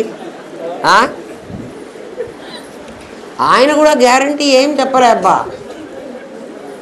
ఏమని చెప్పాడు? ఒరే నాయన ఇది నీటి బుడగ లాంటిదిరా, ఎప్పుడైనా టప్పని పగిలిపోతుంది. అది బాగుందని నువ్వు ముచ్చపు చిప్ప అనుకుంటుంటే ఆయన ఏం చేస్తాడు మధ్యలో? పరమాత్మకేం పని లేదు. నువ్వు అనుకుంటున్నావు ఏమని, వాడెవడో చచ్చిపోయినాడు కానీ నేను మాత్రం చావను. ఎవరికైనా నేను చస్తాను అని అనిపిస్తుందట్రా? అస్సలు అనిపించదు. నేను మాత్రం పర్మనెంట్. లేకపోతే ఎందుకురా సుప్రీంకోర్టు దాకా తగాదాలకు పోతున్నారు కదా? అరే ఇవాళ చస్తే రేపటికి రెండు, ఎవ్వడు ఉండడానికి లేదు. ఆ విధవ డబ్బు కోసం ఇంత అన్యాయం చెయ్యాలా? మనతో వస్తుందా ఆ డబ్బు? మనతో వచ్చే ధర్మం కోసం మనం ఏం చెయ్యం, దీనికోసం మనం చేస్తాం. ఇప్పుడు అర్థమైందా? కర్మ ఎవడు తెచ్చుకుంటున్నాడు? మనమే తెచ్చుకుంటున్నాం. దేన్ని ఆధారంగా చేసి తెచ్చుకుంటున్నాం? మన చేతుల్లో ఉన్న డబ్బుల్ని ఆధారంగా చేసి మనం బట్టలు కొనుక్కుంటున్నాం. నగలు కొనుక్కోవడం అంటే మరీ అందరం అట్లా కొనుక్కోలేదు కాబట్టి బట్టలు కొనుక్కుంటే మనకు అర్థమైపోతుంది కదా. ఎవడికి నచ్చినవి వాడు తెచ్చుకుంటున్నాడు. నిజంగా షాపులో కొనేటప్పుడు మనకు అది చాలా నచ్చుతుంది. నచ్చంది మనం ఎందుకు కొనుక్కుంటామే? ఇంటికి వచ్చాక నచ్చదు. ఎప్పుడు నచ్చదో చెప్పనా?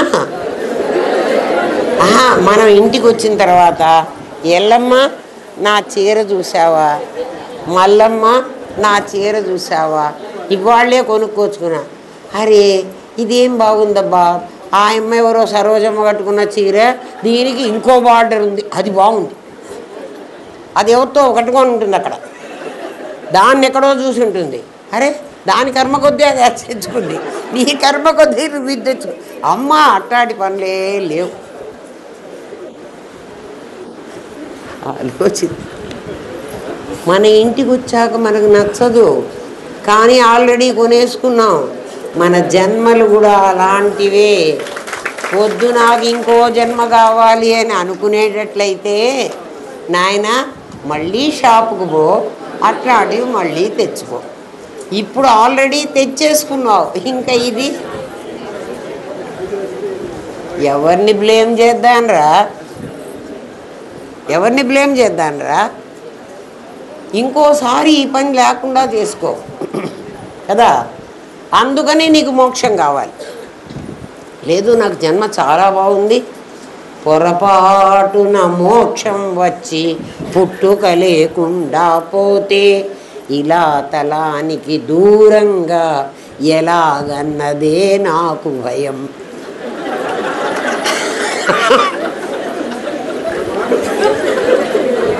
పొరపాటున మోక్షం వచ్చి, అమ్మో మోక్షం ఎంత పొరపాటు. ధర్మ అర్థకామాలు నీకు ఎన్నిసార్లు అయినా వస్తాయిరా, వాటికి అది కూడా ధర్మం పాటించడం చాలా కష్టం. ధర్మాన్ని పలకడం తేలిక కానీ పాటించడం ఎవడి వరకు వాడికి వచ్చేప్పటికి వాడు అది కత్తి మీద పెట్టిన సాము లాంటిది. ధర్మం పాటించడం, మాటలు చెప్పడం చాలా ఈజీ కదా. మోక్షం అనేది అసలు అంత తొందరగా రాదు. నిజం తెలిస్తే మోక్షం వస్తుంది. అందుకని నిజం తెలుసుకోండిరా అని చెబుతున్నా. అందుకే మనుష్యాణం సహస్రేషు కశ్చిద్యతతి సిద్ధయే. నీ క్వశ్చన్లకు ఆన్సర్ చెప్పేవాడే దొరకడు. ఆన్సర్ చెప్పే నాలాంటి వాడు దొరికినప్పుడు అది ఉపయోగించుకోకుండా మా అంగడి మేము చూసుకొని శనివారం నాడు రానులేండి, ఆదివారం వస్తానులేండి. ఎవడి కోసం వస్తావు నాయన? ఎవడిని బతికించడానికి? చేతనైతే బతుకు, లేకపోతే పో, మళ్ళీ మళ్ళీ పడు, ఆ స్ట్రీమ్లో పడిపో. ఉంటే ఉంటావు, పోతే పోతావు ప్రవాహంలో కొట్టుకొని. ఎవడేం అడ్డం చెప్పడు. వినండి, జీవుడు ఏమైపోయినాడు, జీవుడు ఎలా తెచ్చుకున్నాడో జన్మని అడుగుతున్నా. వాడి దగ్గర కొంచెం కర్మ ఉంది, డబ్బులు లేకపోతే, నా దగ్గర డబ్బులే లేవనుకోండి, నేను అసలు బజారుకు పోను. నాకు కొనుక్కోవాలి అనే కోరికే ఉండదు. నాకు కొనుక్కోవాలనే కోరిక ఉందనుకోండి, నేను డబ్బులు సంపాదించుకుంటా. కాబట్టి ఇప్పుడు కట్ చేయాల్సింది దేన్ని? కొనుక్కోవాలన్న కోరికని. డబ్బులు సంపాదించుకొని బజారుకు పోతే బజారులో కావలసినవి ఉన్నాయి. నాకు మన షాపులో ఇన్ని చీరలు ఉంటే నేను నాకు కావాల్సిన చీరే తెచ్చుకున్నా కానీ కదా. మరి ఎవడెవడికి కావాల్సిన కష్టాలు, సుఖాలు, బాధలు, రోగాలు, ధనము అన్నీ వాడే తెచ్చుకుంటున్నాడు. ఎవ్వడు నీకు ఇవ్వటంలే. అంగడికి పోయి మనమే తెచ్చుకుంటున్నాం. అవి బాగలేదని కూడా మనమే అనుకుంటున్నాం. ఏది బాగుంటుందో కూడా మనమే అనుకుంటున్నాం. ఆ బాగున్నది మనకు కావాలనుకున్నాం, నెక్స్ట్ ఇస్తారేరా. మళ్ళీ బాగున్నది కావాలంటే మళ్ళీ బజారు పోతే మళ్ళీ ఇస్తాడు. అక్కడ 5గురు అంగడి పెట్టుకొని రెడీగా ఉన్నారు. పంచభూతాలు, వాళ్ళ షాపులు పర్మనెంట్, హోల్సేలు రీటైలు కూడా. హోల్సేల్ జగత్తుకి, రీటైల్ జీవుడికి.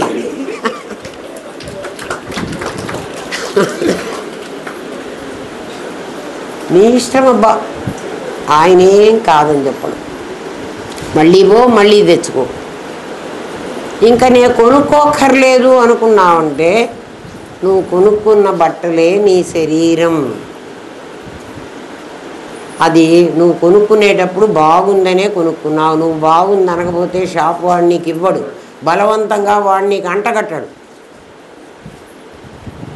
ఇచ్చేటప్పుడే వాడు చెప్పాడు దీనికి ఫ్యాన్కి కూలర్కి వారంటీ పీరియడ్ ఉంటుందేమో కానీ చీరలకు వారంటీ పీరియడ్ ఉండదు, బట్టలకు ఉండదు కూడా, గాజు సామాన్లకు కూడా ఉండదు కదా.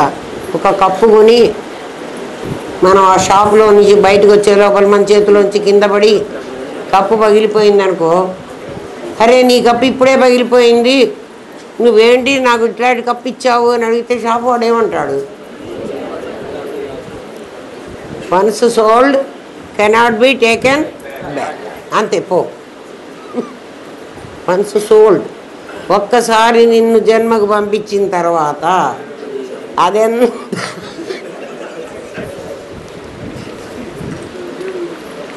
ఇంత పాట ఉంది కాబట్టి కిందటి వారం నాయన ఇది కాదురా చెప్పడానికి సాధ్యం కాదు, నేను చెప్పలేను, మీకు అర్థమయ్యేది చెప్పాలి కదా, ఊరికే నేను చెప్పుకోవచ్చు. ఇది శబ్దం, అది అర్థం అంటే అయిపోయింది. సరే, ఇప్పుడు ఇంతకు ఏం చేశామో చూద్దాం.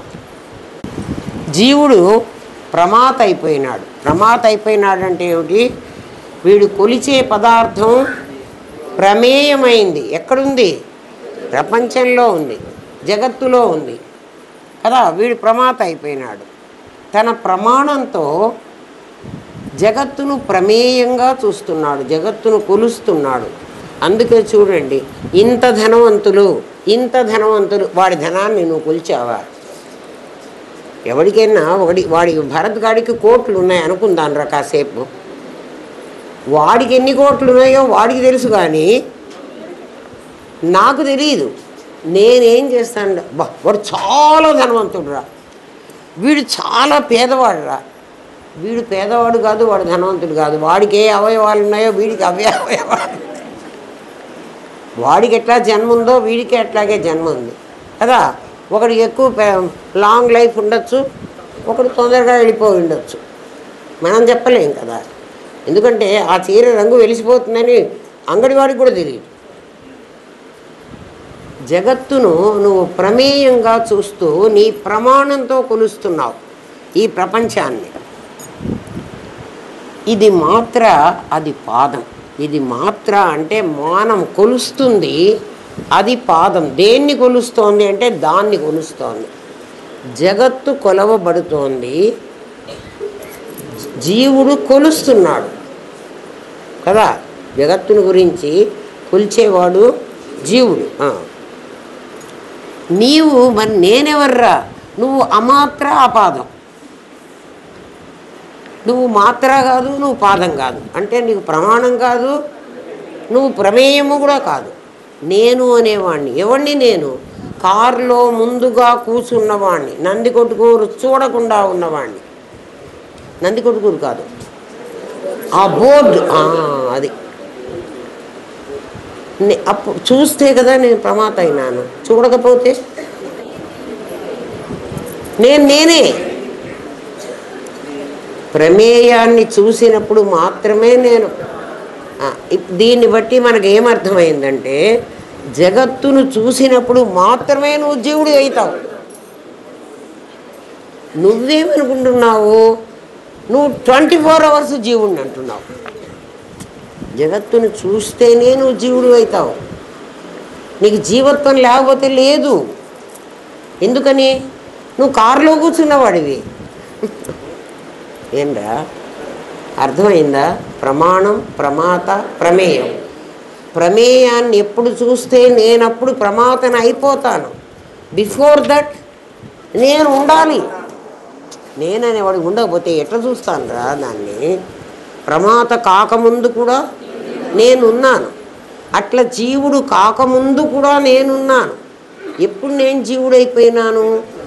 ఎప్పుడైతే షాప్కి వెళ్ళి ఇది నాకు కావాలి అని దీన్ని తెచ్చుకున్నానో అప్పుడు నేను జీవుడిని అయినా. జీవుడు అయినప్పటి నుంచి నేనేం చేస్తున్నాను? దీన్ని చూడడం మొదలుపెట్టాను కదా. జీవుడు అయినప్పటి నుంచి ఈ జగత్తును చూస్తున్నా. చూడడం అంటే ఏం చేస్తున్నావురా? దీన్ని కొలుస్తున్నా. ఎట్లా కొలుస్తున్నావురా? వాడు గొప్పవాడు, వీడు తక్కువవాడు, వాడు అందగాడు, వీడు డబ్బులు ఉన్నవాడు, వాడు మంచివాడు, వీడు చెడ్డవాడు. చూడండి, అన్ని ద్వంద్వాలు వచ్చినాయి.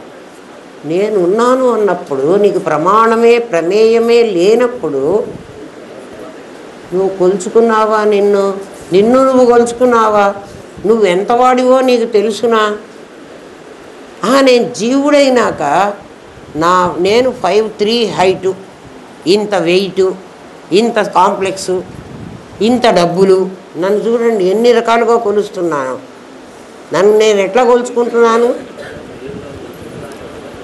నేను ఇంత హైట్ ఉన్నాను, ఇంత వెయిట్ ఉన్నాను, ఇంత డబ్బులు ఉన్నాయి, నేను ఇంత కలర్ ఉన్నాయి, నల్లవాడిని, నేను తెల్లవాడిని, నేను లావుగా ఉన్నాను, నేను సన్న. ఇవన్నీ నువ్వు కొలుచుకున్నవే. అంటే నిన్ను నీవు ఏమైపోయినావు అంటే, నేను పరమాత్మను అన్న సంగతి నీకు అస్సలు జ్ఞాపకం లేదు. ఇంకా జాగ్రత్తగా మీరు గమనిస్తే, మనం ఒక మనుషులం కదా, మనం కదా షాప్కి వెళ్ళింది, ఆ చీర కొనుక్కోచుకుంది. ఆ చీర కొనుక్కోకముందు కట్టుకోకముందు నేనొకడిని ఉండాలి కదురా. మరి ఆ చీరతో నన్ను కంపేర్ చేస్తావేమిట్రా? కర్మ అది. ఇప్పుడు అర్థమైందా?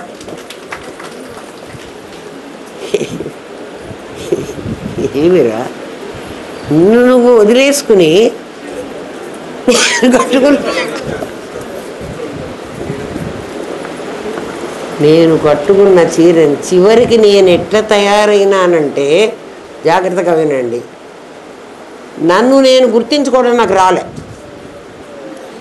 నన్ను నేను అహం బ్రహ్మాస్మి అని నాకు తెలియలే. అటువంటిప్పుడు నువ్వు కూడా బ్రహ్మాస్మి అని నేను ఒప్పుకోను.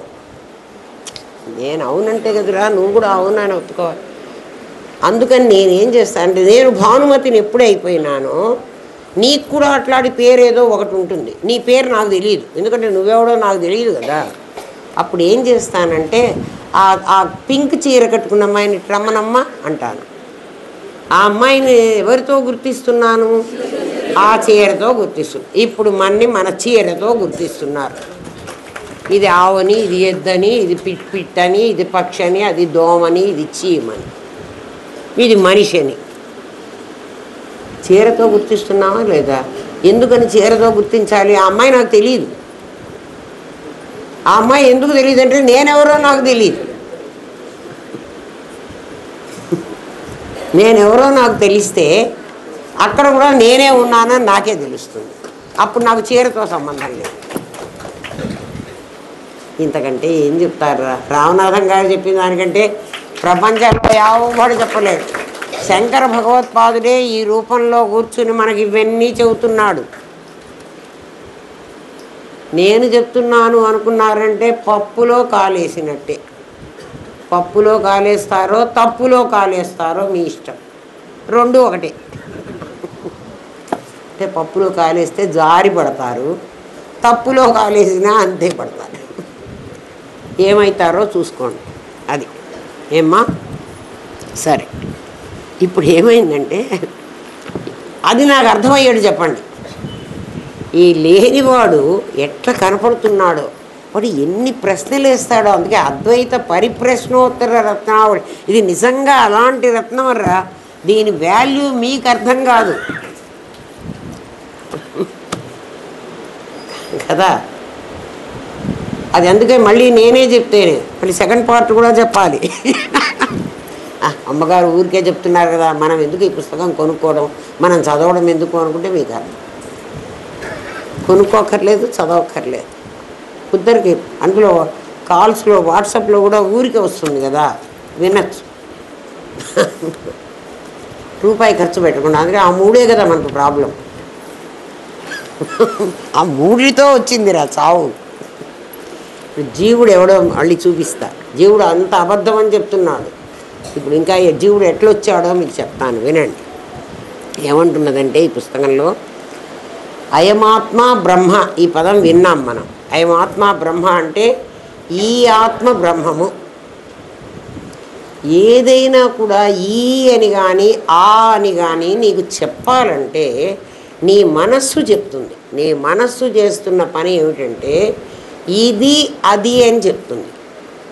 మనస్సా ఎందుకు చెప్తున్నావే ఇట్లా అంటే, నీకు దగ్గరున్న వాటిని ఇది అని, దూరంగా ఉన్న వాటిని అది అని చెప్తున్నాను. ఇప్పటి వరకు నువ్వు నేను దేహాన్ని, నేను జీవుణ్ణి అనుకున్నావు. ఇది నీకు దగ్గరగా ఉంది, అందుకని ఇది ఆత్మ అని చెప్పాను నేను. నా తప్పేముంది? మనసు అంటోంది మీతో, నాతో అందు. నాతో అంటే చంపేస్తానని తెలుసు దాన్ని. అమ్మో అమ్మో ఈమె జోలిపోతే మన బతకనియదురా. మన ఋషులు చెప్పిన మాట ఇది. మన ఏవ మనుష్యాణం కారణం బంధ మోక్షయో. నీ బంధానికి, నీ మోక్షానికి నీ మనస్సే కారణం. నా మనస్సు ఏం చెప్తోంది అంటే, నా దగ్గరున్న దాన్ని నేనని చెప్తుంది, నాకు దూరంగా ఉన్నదాన్ని వాడు అని చెప్తుంది కదా. వాడు కాకపోతే అది. నేను వాడు అన్నానని మీరు వాడే అనుకోవాకండి. వాడు భగవంతుడు అనేవాడు స్త్రీ నపుంసక పురుష మూర్తియును కాక, వాడు ఈ మూడు మూర్తులు కాదుట, స్త్రీ కాదుట వాడు. అప్పుడు మీరు పూజ చేసే లక్ష్మీదేవి ఏమవుతుందమ్మా? ఆమెకు అన్ని నగలు కూడా పెట్టాం కదా. భగవంతుడు స్త్రీ కాదంటున్నాడు కాబట్టి లక్ష్మీదేవి భగవంతుడు కాదు, అంతే కదా. స్త్రీ నపుంసక, వాడు 0.5, స్త్రీ కాదు పురుషుడు కాదు. పురుషమూర్తియును కాక, ముగ్గురే ఉన్నారు ఈ ప్రపంచంలో. ఉంటే ఆడది, లేకపోతే మగవాడు, లేకపోతే అటు ఇటు కానివాడు, బృహన్నల లాంటి వాడు కదా. ఈ మూడు కాదుట పరమాత్మ. తిరియక్కు అమర నరాది మూర్తియును కాక, తిరియక్కు కాదు, పశుపక్షాదులు కాదు, అమరులు దేవతలు కాదు, భగవంతుడు దేవత కాదు, నర మనిషి కూడా కాదు. కర్మ గుణ భేద సత్ప్రకాశి కాక, వాడు కర్మ చేత, గుణం చేత, గుణభేదం చేత, గుణభేదం అంటే రజోగుణంతో కానీ, తమో గుణంతో కానీ, సత్వగుణంతో కానీ, అట్లా భేదాలతో ఉండేవాడు కాదుట. సరే కాదయ్యా, అట్లా కానివాడు ఎవడైనా ఉంటాడేమో చూద్దాం, వెతుకుదాం అనుకుంటే, వెనుక అన్నీ తానగు విభుదలంతు అంటాడు గజేంద్రుడు. అవన్నీ వాడేట. ఒరే వాడు అవునా వాడు కాదా, ఏందిరా చంపుతున్నావు మళ్ళీ. ఎంత మిస్లీడ్ చేస్తారో తెలుసునా కదా. జీవుడు లేడంటాడు, మళ్ళీ అది వాడే అయినాడంటాడు. నెక్స్ట్ క్వశ్చన్లో వస్తుంది ఈ మాట, తర్వాత చెప్తా. ఇది అభావము అభానము అనేటువంటి రెండిట్లో ఇది వస్తుంది. దేవుడు ఎట్లాంటి వాడు అని, జీవుడు ఎట్లాంటి వాడో ముందు చెప్తున్నాడు. జీవుడు ఎట్లాంటి వాడో తెలిస్తే జీవుడే దేవుడు కాబట్టి వాడు అయం ఆత్మ బ్రహ్మ అని చెప్పింది. ఈ ఆత్మ బ్రహ్మము అంది. ఏ ఆత్మ అంటే, ఈ అంటే నాకు తెలిసింది నా దగ్గర ఉన్న ఆత్మ, నా దగ్గర ఉన్నది, నా దగ్గర ఉన్న ఆత్మ బ్రహ్మము, అంతే కదా ఈ ఆత్మ బ్రహ్మము అంటే. కానీ అయమాత్మ బ్రహ్మ చెప్పింది వాళ్ళ ఉద్దేశంలో ఏంటంటే, ఒరే మనిషిగా నువ్వు కనపడుతున్నావు, వాడు కూడా మనిషిగా కనపడుతున్నాడు, మధ్యలో నువ్వు ఏమీ లేదంటావు కదురా, ఆ మధ్యలో ఉన్నది కూడా బ్రహ్మమేనని శాస్త్రం చెప్తోంది. కానీ మనకేమర్థమవుతోందంటే, నా దగ్గర ఈ కదా, నా దగ్గర ఏదైతే ఉందో అది బ్రహ్మం. నా దగ్గర ఉన్నది ఇగో దేహాత్మ, ఇంద్రియాత్మ, ప్రాణాత్మ, ముఖ్యాత్మ, ప్రత్యేగాత్మ. అమ్మో ఇన్ని ఆత్మలు ఉన్నాయి. ఇవన్నీ ఈలు. అది అక్కడ వెంకటేశ్వర స్వామి, ఇక్కడ కనకదుర్గ, ఇక్కడ గణపతి, ఇక్కడ ఇంకోడు ఎవరు మా ముక్కోటి దేవతలు వీళ్ళందరూ. ఇప్పుడు ఆకి ఈకి కూడా ఇందాక చెప్పిన స్కేల్లో ఫిట్ కాదు. ఇందాక చెప్పిన స్కేల్ అంటే స్త్రీ నపుంసక పురుష మూర్తియును కాక, తిర్య కమర నరాదిమూర్తియును కాక, కర్మగుణ భేద సదసత్ప్రకాశి కాక, వెనుక అన్నీయు తానగు విభుదలంతు. ఇవన్నీ కాకుండా పోవాలి, మళ్ళీ అన్నీ తానే కావాలి. తత్వాధిక తత్వమయి, అది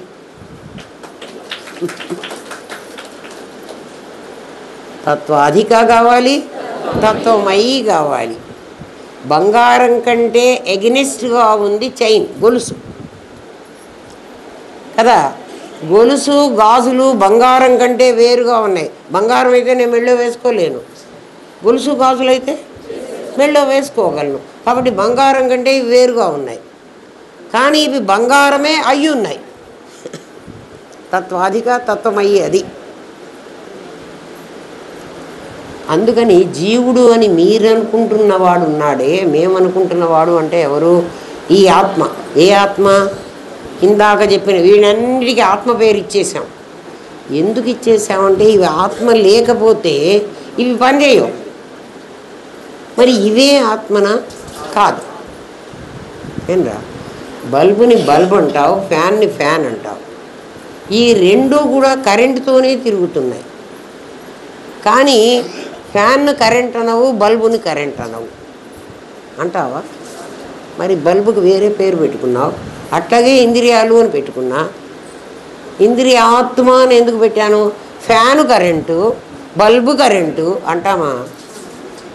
అది లేకపోతే ఇదిగా. మరి బంగారు గొలుసు అంటున్నావే,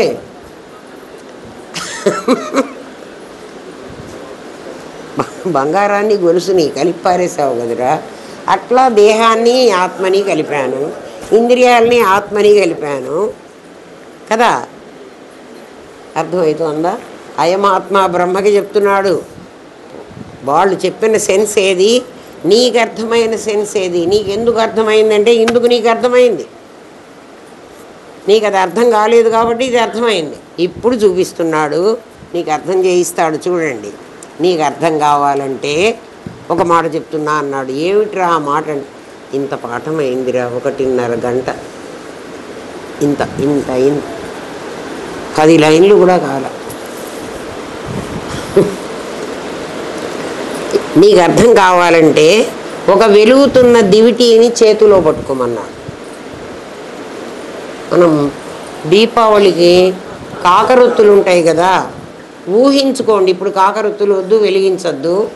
ఒక కాకర ఒత్తి వెలిగించి చేతిలో పట్టుకోండి. పట్టుకున్న తర్వాత నన్ను ఏం చేయమంటావంటే ఒకసారి అడ్డంగా తిప్పు, ఇట్లాను. నిజంగా బల్బు వెలుగుతున్నది ఇక్కడే, ఇక్కడ వెలుగుతోంది. నేను ఇక్కడికి పోయే కొద్దీ ఇక్కడ లైట్ పడలే, ఇక్కడికి పోయే కొద్దీ ఇక్కడ లైట్ పడలే. కానీ నాకేం కనపడుతుంది అంటే ఇక్కడి నుంచి ఒక గీత కనపడుతుంది. ఇక్కడి నుంచి బాణం, అది కడ్డీ బాణం ముందుకు వెళితే ఇక్కడ కదా వెలగాలి కదా.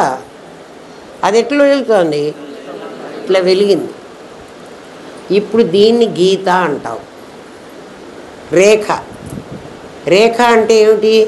ఒక లైన్. లైన్ నిజంగా ఉందా? మరి లైన్ కనపడుతోంది, లైన్ లేదు. ఇంకా కాసేపు ఉండు ఏమ్మా. తర్వాత దాన్ని ఏం చేశానంటే ఒక రేఖ ఏర్పడుతుంది, ఒక బిందువు, ఒక స్పాట్. కడ్డీ బాణం వెలిగిస్తే ఒక చోటే వెలుగుతోంది. ఇది ఒక రేఖ ఏర్పడడానికి కారణమైంది. ఎట్లా వచ్చిందంటే నేను గీత గీశాను అనుకోండి బోర్డు మీద, డాట్స్ అన్నీ కలిసి ఒకటి అవుతుంది. అక్కడ చాలా డాట్స్, ఇక్కడ డాట్స్ లేవు. మరి డాట్స్ ఎక్కడున్నాయి? నీ మనస్సు ఈ మొదటి డాట్ను చూసి అది అలా వెళ్ళటం, అది కంటిన్యూ అవుతూ నీ ప్రమాణం పనిచేస్తోంది. ఇక్కడ చూసిన దాన్ని గుర్తుపెట్టుకుంది, వరుసన గుర్తుపెట్టుకుంటూ పోయింది అక్కడి దాకా. గీతను చూపించింది నీకు, గీత లేదు. అవునా కాదా? ఏమిరా నాయన, చదువుకున్న వాళ్ళు పెద్ద మనుషులు చెప్పండి రా. అంటే మనం చదువుకున్నది చదువేనా? చదువు కాదు. అందుకే మొట్టమొదటి నేను నా పిహెచ్డి బుక్లో రాశాను, పిల్లవాడు పెరగడానికి తిండి తిప్పలు పెట్టి వాడి శరీరాన్ని బాగా పెంచుతారు తల్లిదండ్రులు. మెల్లగా వాడు డబ్బులు సంపాదించుకోవడానికి వీలయ్యేంత వరకు వాడి బ్రెయిన్ని పెంచుతారు. ఏ డిగ్రీనో వాడి ముఖాన బారేసి వీళ్ళ కష్టార్జితం అంతా వాడికి పెట్టి వాడికి ఒక డిగ్రీ దాకా చెప్పి చివరే ఇంకా డిగ్రీ అయిపోయింది, ఏదో ఉద్యోగం చేసుకొని నువ్వు బతకరాపో అని పంపించేస్తారు. వాడి బ్రెయిన్ని పెరగనియ్యరు. ఏ తల్లిదండ్రులో సైంటిస్ట్ కావాలి నా కొడుకు అని 75% జ్ఞానాన్ని సంపాదించుకోవడానికి పంపుతారు. కానీ ఫిలసాఫికల్గా నువ్వు ఎదగాలరా అని ఏ తల్లిదండ్రులు పంపటంలే. ఒక్క రామకృష్ణ పరమహంస, వివేకానందుడు, రమణ మహర్షి అలాంటి వాళ్ళే వెళ్ళారు. 10% బుద్ధిని ఉపయోగించేవాళ్ళు. మనం ఎవ్వరము దానివైపు అక్కర్లే. లైఫ్ డిగ్రీ తీసుకుంటే మన జీవితం అయిపోయింది అంతే. ఎందుకంటే ఆ చదువు మనం ఏదో మమ్ము సంపాదించుకోవడానికి పనికొస్తుంది. తింటే చాలు, ఎవరినన్నా మోసం చేయి, నాశనం చేయి, ఏమన్నా చెయ్యి, డబ్బులు సంపాదించు. అది సరే. మిమ్మల్ని అందరినీ తిట్టడాలే, విషయాన్ని మీకు చెప్తున్నా. మీకు కూడా బుద్ధి ఉంటే ఆలోచించండి. నిజమే కదా అని అనుకుంటే చాలు, మళ్ళీ అందులో పడకుండా. అయితే అట్లా అని మిమ్మల్ని సన్యాసం పుచ్చుకోమని నేను చెప్పను కదా. పడవ ఎప్పుడూ నీళ్ళల్లో ఉండాలి, పడవలోకి నీళ్లు చుక్క కూడా రాకూడదు. వినండి.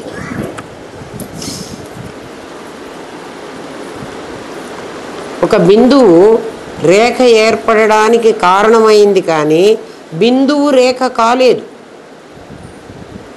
బిందువు రేఖ కాలేదంటారు ఏమిటండి? ఒక చుక్క పెడితే వరసన గీతలు గీస్తే ఆ బిందువే కదా రేఖ అయింది. అవునా కదా? మరి బిందువు రేఖ కాదంటున్నాడే. బిందువుల సమూహం రేఖ అవుతుంది. అది ఒక బిందువు కాదు.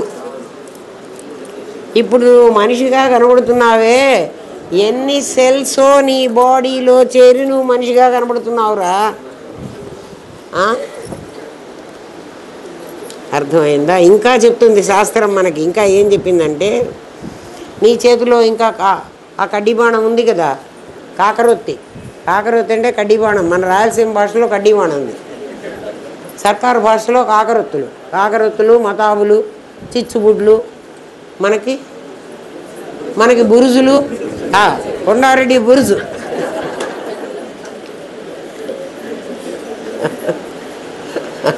కదా. బురుజు అవ్యక్తంగా ఉన్న శక్తి వ్యక్తం అవుతోంది. ఎప్పుడు జ్ఞానం పడిందంగానే, నిప్పయ్యంగానే లేస్తున్నది. అంతవరకు లోపల దాక్కుంటుంది. ఈ కడ్డీ బాణాన్ని ఇట్లా తిప్పు,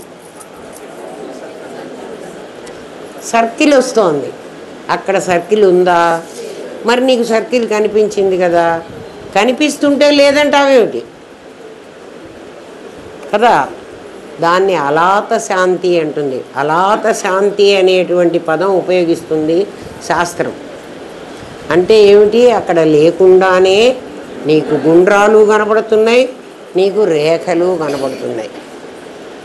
చూడాలి, లేవు, లేకుండానే అట్లా కనపడుతున్నాయి. బిందువు ఉన్నదా, దివిటీని గుండ్రంగా తిప్పు, సున్నా లాంటి వృత్తం ఏర్పడుతుంది. అఖండమైన చైతన్యంలో నామరూపాలు అలా వచ్చాయి. ఈ పేర్లు, ఈ రూపాలు అన్నీ ఉన్నాయే చూడండి. అన్నీ ఏమిటంటే ఇవి మన శరీరంలో ఎన్నో కోట్ల అణువులు ఒక శరీరంగా ఏర్పడ్డాయి. చూడండి, ఆలోచించండి. దానికి మా గురుదేవులు మాకు ఈ పాఠాన్ని ఎట్లా చెప్పారంటే, మేము తర్వాత ఇవన్నీ దేహం లేని గురువు చెప్పిన పాఠం ఇందా నుంచి చెప్తున్నది మీకు. మా గురుదేవులు మాకు చెప్పింది, ఒక అవుట్లైన్ మ్యాప్ వేసి, ఒక అవుట్లైన్ వేస్తారు. అప్పట్లో పత్రికల్లో అట్లా కూడా వచ్చేవి. ఆ అవుట్లైన్ చూసినప్పుడు మనకు అదేంటో తెలియదు, దాన్నన్నీ నింపమంటారు. అది నింపినప్పుడు అది ఏమిటో మనకు తెలుస్తుంది. ఈ ఆడవాళ్ళు బట్టల మీద ఒక పెన్సిల్తో కార్బన్ పేపర్ పెట్టి ఒక అవుట్లైన్ గీచుకుంటారు, దాన్నంతా కుడతారు. ఒక చోట పచ్చదారం, ఒక చోట ఎర్రదారం, ఒక చోట ఇంకో దారం ఏదో వేసి మొత్తం నింపేస్తారు. నింపిన తర్వాత అది నెమలో, అది కృష్ణుడో, అది రాధనో, అది ఎవరో మనకి తర్వాత తెలుస్తుంది. అంటే ఏంటి ఆ డాట్స్ అన్నీ? అవన్నీ చుక్కలే. ఆ చుక్కలన్నీ కలిసి అక్కడ రాముణ్ణి చూపిస్తున్నాయి.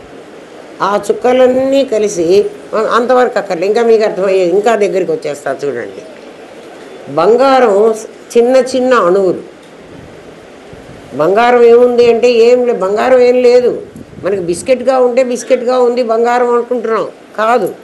అవన్నీ చిన్న చిన్న రేణువులు. ఆ రేణువులన్నీ కలిసి ఉండి ఒక బిస్కెట్ రూపంగా ఉంది. ఆ రేణువులే కొన్ని కలిస్తే నా గాజు తయారవుతుంది. ఆ రేణువులే కొన్ని కలిస్తే నా నెక్లెస్ తయారవుతుంది. అంటే నెక్లెస్ ఆకారంగా వాటినన్నిటినీ వాడు తయారు చేస్తున్నాడు, ఒక చోట కూరుస్తున్నాడు. అట్లా భగవంతుడు ఒక చోట కూర్చాడు మన ఈ దేహాలన్నీ. ఏ అణువులు ఎలా ఉంటే అటువంటి జన్మలు మనకు వస్తున్నాయి. అంటే పిల్లికి ఒక రకం, కుక్కకి ఇంకో రకం, ఆవుకి ఇంకో రకం. అన్నీ ఆలోచించండి. ఇవన్నీ ఏమిటంటే నిజంగా ఆకారాలు లేవు, ఉన్నట్టుగా కనిపిస్తాయి. మరి నిజంగా ఉన్నది ఏమిటి? బిందువు, చుక్క ఉంది. ఎవరన్నా బిందు అని పేరు పెట్టుకున్నారు చూడండి, బిందు కరెక్ట్. కానీ వాళ్ళు బిందుకి ఇంకా కాస్త పక్కన చేరి హిమబిందు అంటారు. హిమబిందు అనేటప్పటికి అయిపోయారు. మంచు చుక్క, అది కరిగిపోవాలి, అది బతుకుద్ది.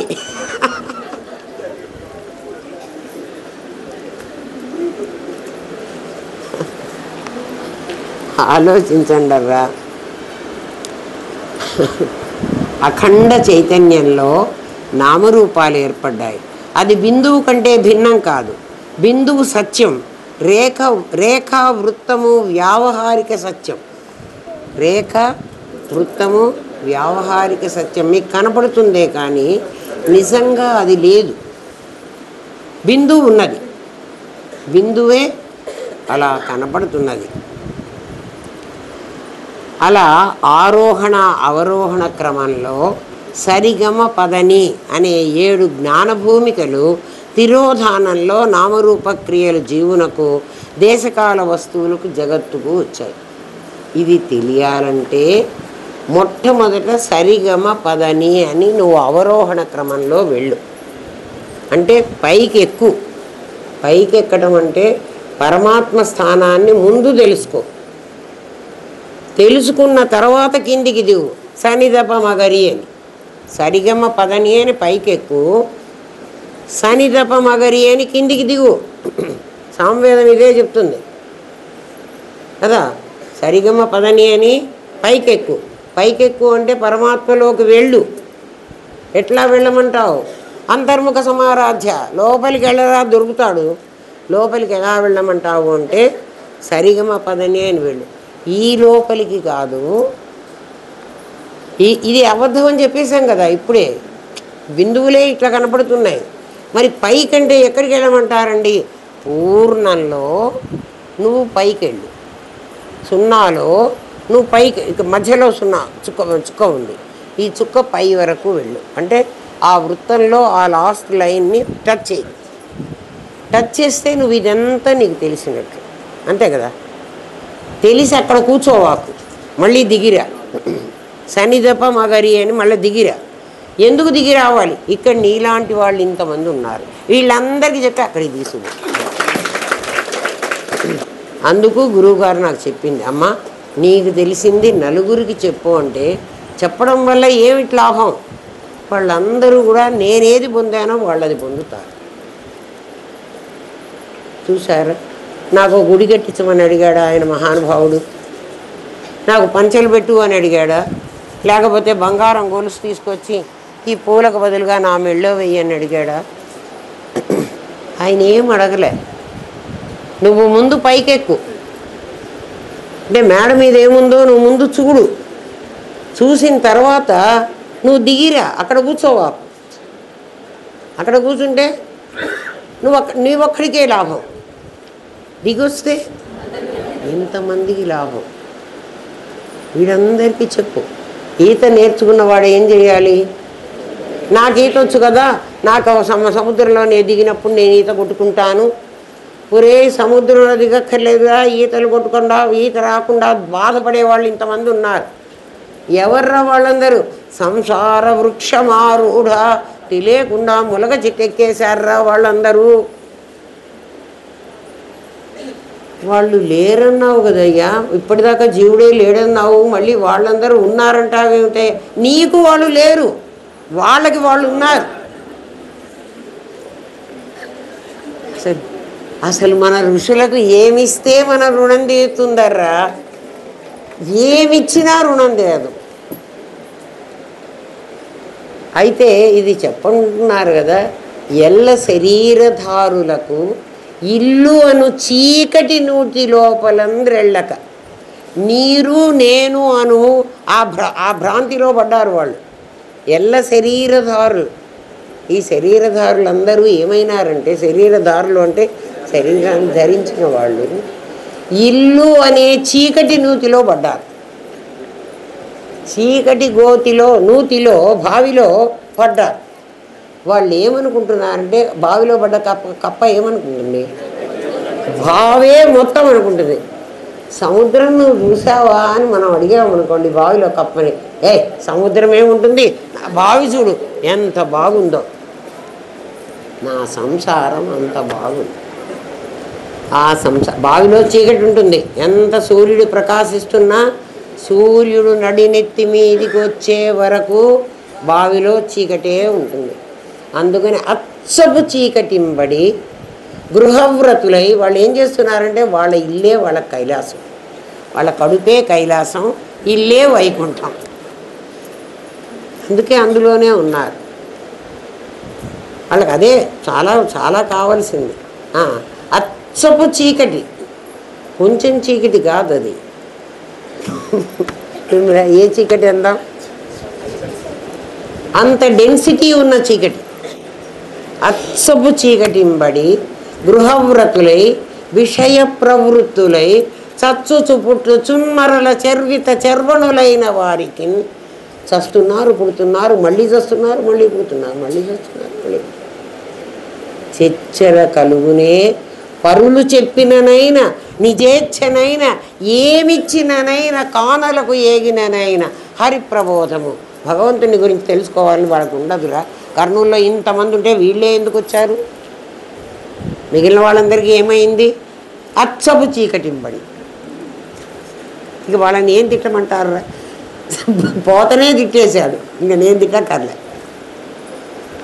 ఎందుకురా వీళ్ళకి ఈ సంసారమే చాలా మంచిది అని అనిపిస్తోందంటే, వాళ్ళకి అదే తెలుసు. వాళ్ళ అమ్మా నాన్న వాళ్ళకి అదే చెప్పారు. ఒరే 4 డబ్బులు సంపాదించుకోరా, 4 రాళ్ళు వెనకేసుకోరా. వెనక, ముందు కాదు. వెనకేసుకోమని ఎందుకు చెప్పారో చెప్పనా? వెనక తరాల వాళ్ళ కోసం. వెనక తరాలు ఎవర్రా? నా కొడుకు, నా మనవడు, నా ముని మనవడు, వాడి తాత. ఏమన్నానా? ఎందుకురా ఈ ప్రపంచం ఇట్లా పాడైపోతోంది?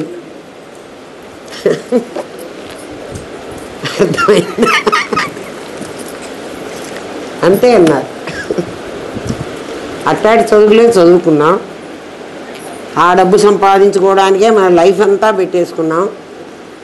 ఎవరన్నా నాలాంటి వాళ్ళకి అసలు చెప్పి నాయన దారికి రండిరా అని చెబుదామంటే, ఇప్పటి నుంచి వాడికి ఎందుకమ్మా బోధ చేస్తారు కదా, ఎప్పుడో రిటైర్ అయిన దాకా వీడు బతుకుతాడా? అప్పుడు ఎవడు చెప్తాడు వీడికి? మీకు అర్థమైందో కాలేదో, చిన్న పిల్లవాడు నామకరణానికి మన అందరినీ పిలుస్తారా? నామకరణం పిల్లవాడికి ఏం కావాలి? ఏం అక్కర్లే కదా, వాడికి బిస్కెట్ ప్యాకెట్ కూడా ఇవ్వక్కర్లే. కానీ నువ్వు తీసుకెళ్ళి బంగారం ఇస్తావు, నువ్వు తీసుకెళ్ళి డబ్బులు ఇస్తావు కదా కదా. ఇంకా వాళ్ళ అమ్మమ్మ వాళ్ళు ఏమి ఇచ్చారండి? కాపులు ఇచ్చారా, గొలుసు ఇచ్చారా, ఉంగరాలు ఇచ్చారా? ఎందుకు? వాడికి మింగితే కూడా వాడికి మింగేస్తాడు. ఉంగరాలు ఇస్తే ఏం చేస్తాడు? ఆలోచించండి. ఎందుకు అడుగుతున్నారో ఏమో మరి తెలియదు. అంటే వెనకేసుకోవటానికి చెప్తున్నా. 4 రాళ్ళు వెనకేసుకోవాలంట. ఎందుకంటే ఆ వెనకవాడు చవట దద్దమ్మ కావటానికి. వీడు సంపాదించి వెనకేసి పెడితే వాడు నేను ఎందుకు కష్టపడి సంపాదించాలి, హాయిగా తాగి తందనాలు ఆడదామని వాడు అనుకోవచ్చు. అంతే కదా. వీడు వెనకేసి పెడితే వాడు ఏం చేస్తాడు? వాడికి ముందు రెడీగా డబ్బులు ఉంటాయి, వీడు వెనక పెట్టి పెట్టారు. ఏమన్నా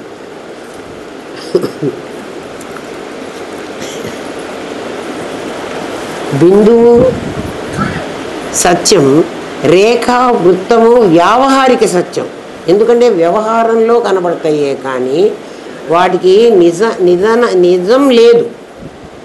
అవి ఖచ్చితంగా ఉన్నవి కావు. ఎందుకంటే కావాలంటే ఒక కడ్డీ తీసుకుని తిప్పి చూసుకో, నీకు 0 కనపడుతుంది, కానీ 0 లేదు.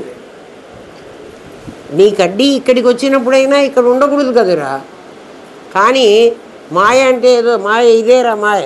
ఏంటంటే అక్కడ లేకపోయినా నీకు ఉన్నట్టు చూపిస్తుంది నీ కన్ను. అదే నీ కంటికి చెప్పు, ఇది లేనిది కదా, ఇది ఉన్నట్టు నాకు ఎందుకు చూపిస్తున్నావేను? అది ఎక్కడ లైట్ ఉందో అక్కడే చూపిస్తుంది, ఇది చూపించదు. అది దృష్టిం జ్ఞానమయీం కృత్వ. అంతేగాని అనిల్ దగ్గరికి వెళ్ళి కళ్ళద్దాలు పెట్టుకోకర్లే, ఏ అద్దాలు ఒక్కర్లే. రామనాథం గారి అద్దాలు పెట్టుకోండి. ఈ షాప్లో అద్దాలు చాలా చీప్గా దొరుకుతాయి, టెస్ట్లు అక్కర్లేదు, ఏం టెస్ట్ చేయడు, అందరికీ ఒకటే రకం అద్దాలు పెట్టి పారేస్తాడు ఆయన. అయితే ఆ అద్దాలు పెట్టుకోవడానికి మనం సిద్ధపడాలి. మనం సాధారణంగా ఏమంటామంటే, ఇప్పుడు కళ్ళజోడు కూడా, ఒకప్పుడు కళ్ళజోడు పెట్టుకుని మేమందరం చదువుకునేవాళ్ళు. ఇప్పుడు కళ్ళజోడు అక్కర్లేదు, కళ్ళజోడు కూడా ఫ్యాషన్ కాదు. ఇది తీసేసి కాంటాక్ట్ లెన్స్ మళ్ళీ కావాలి. దుంపది సౌందర్యం తక్కువ అవుతుంది. అంటే ముసలి అని అనిపిస్తామేమో కళ్ళద్దాలు పెట్టుకుంటే. మేము చాలా యంగ్స్టర్స్, నెత్తికి రంగేసుకోగానే యంగ్స్టర్ అయిపోయినావు కదా. ప్రతివాడికి అదే రోగం. ఏం చేస్తామండి, అంత తల నిలిచిపోతుంటే నీ వయస్సు వచ్చింది తెలుస్తోందిరా, వయస్సుతో సమానంగా తెలుస్తున్నావు, మరి ఎందుకురా అట్లా పిచ్చి వేషాలు వేస్తున్నావు? అవన్నీ ఏముండవు. వినండి, నిన్నేమన్నాడు? ఆరోహణ క్రమంలో నిన్ను ముందు పైకి వెళ్ళి అవరోహణ క్రమంలో దిగిరమ్మన్నాడు. ఎందుకు దిగిరమ్మన్నాడంటే, నువ్వు ఒకసారి అధిరోహించావు కాబట్టి నేను కొండెక్కితే నిన్ను కొండెక్కడానికి తీసుకెళ్ళగలను కదా. నేనే ఎక్కకపోతే నిన్నెక్కడానికి నేను తీసుకెళ్ళలేను. ఎందుకంటే నాకే భయం. అక్కడ ఏముందో నాకు తెలిస్తే నిన్ను నేను రారా నాయనా నేను తీసుకుపోతా అనొచ్చు. ఎంత బరువు పెట్టాడో నేను ఎత్తిన చూడు. అట్లా వెళ్ళిన తర్వాత నీకేం తెలుస్తుంది అంటే, అవి 7 స్టేజెస్ ఉన్నాయి. నువ్వు కొండ పైకెక్కాలంటే అందుకే సా రీ గా మా పాదా ని కదా. అక్కడి నుంచి మళ్ళీ దిగి వచ్చేటప్పుడు సా నీ దా పా మా గా రి. అది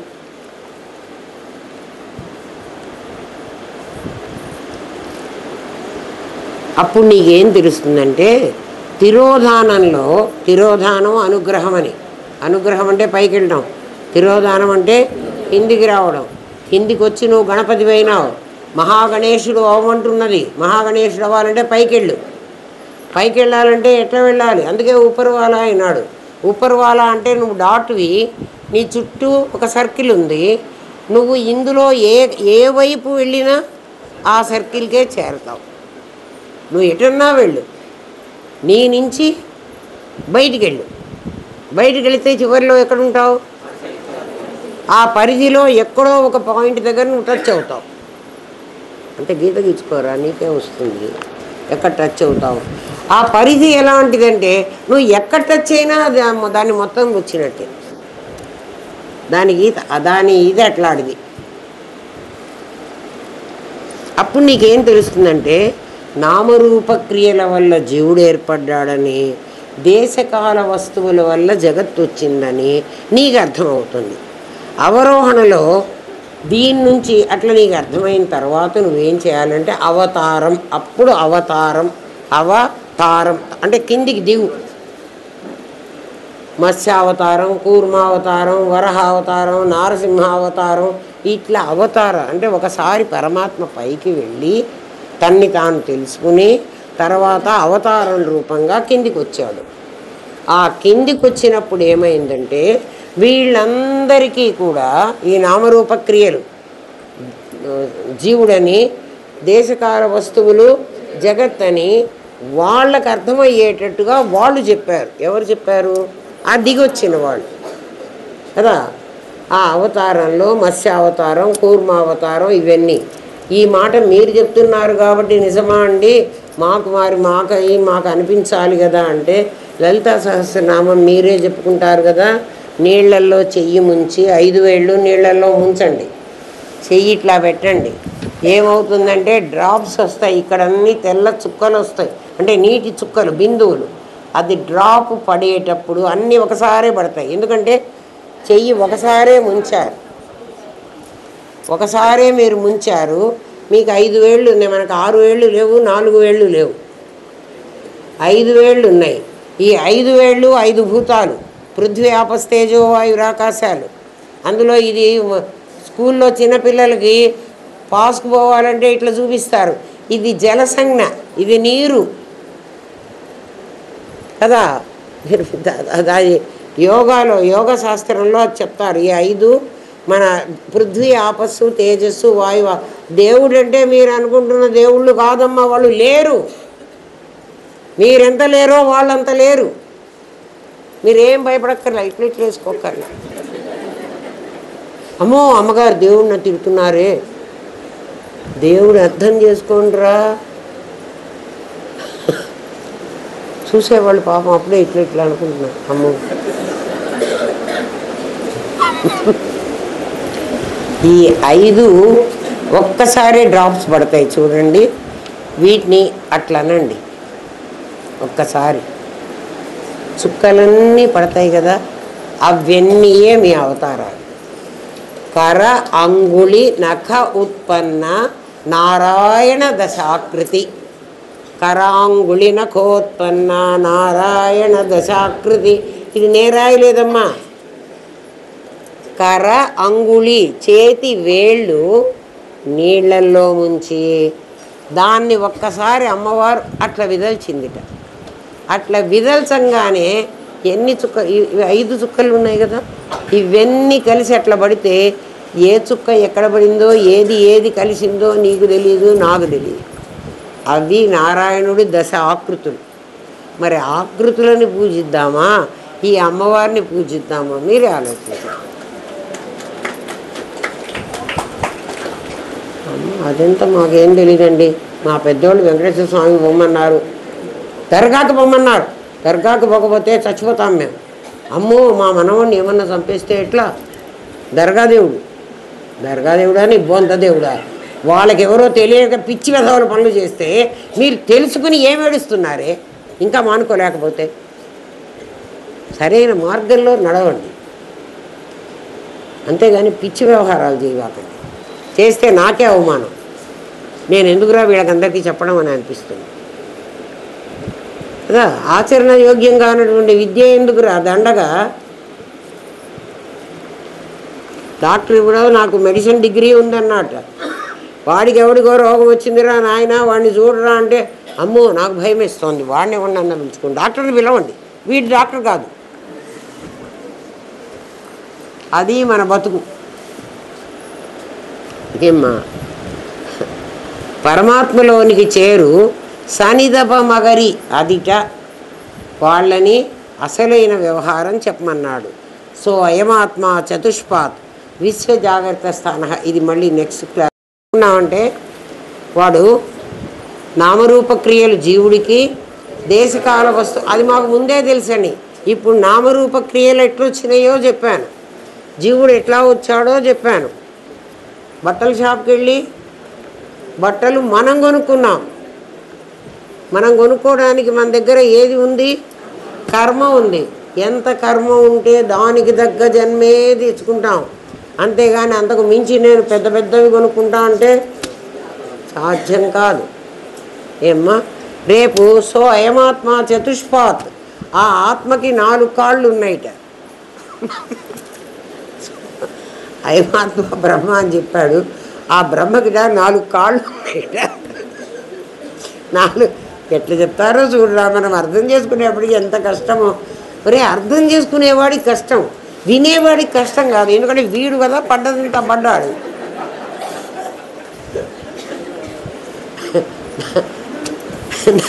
నాకైతే ఏమనిపిస్తుందంటే, అన్ని నొప్పులు పడి ఆ బిడ్డను కనేది ఆ తల్లికి ఆ కష్టం తెలుస్తుంది కదా. చేతిలోకి రాగానే ఆ పిల్లవాడిని ఎత్తుకొని ఇంత బాగున్నాడు రా వీడు అని ముద్దులు పెట్టుకుంటారే, వాడికి ఆ కష్టం తెలియదు. ఆ పిల్లవాడు బయటికి రావడానికి ఆ తల్లి ఎంత కష్టపడ్డదో వాడికి తెలుసు ఆ కష్టం కదా. అందుకని తల్లి ఏముంటుంది, వీడు నా బిడ్డ అంటుంది. అర్థమైందా? ఓం తత్సత్. స్వస్తి పయాభ్య పరిపాలయంతాన్యాయేన మార్గేణ మహిన్మహీష. ఓ బ్రాహ్మణేభ్య శుభమస్తు నిత్యం. లోకా సమస్తా సుఖినో భవంతు. ఓం పూర్ణమదః పూర్ణమిదం పూర్ణాత్ పూర్ణముదచ్యతే పూర్ణస్య పూర్ణమాదాయ పూర్ణమేవావశిష్యతే. ఓం శాంతి శాంతి శాంతి. ఓం నమో బ్రహ్మాదిభ్యో బ్రహ్మ విద్యా సాంప్రదాయ కర్తృభ్యో వంశ ఋషిభ్యో గురుభ్యో నమో మహద్భ్యః. సర్వోపద్రవరహిత ప్రజ్ఞానఘనః ప్రత్యగర్ధో బ్రహ్మైవాహమస్మి బ్రహ్మైవాహమస్మి బ్రహ్మైవాహమస్మి. నేనే బ్రహ్మమును అని దృఢంగా నమ్మండిరా. ఇందులో ఏమాత్రం అబద్ధం లేదురా. ఎట్లా తెలుసుకోవాలో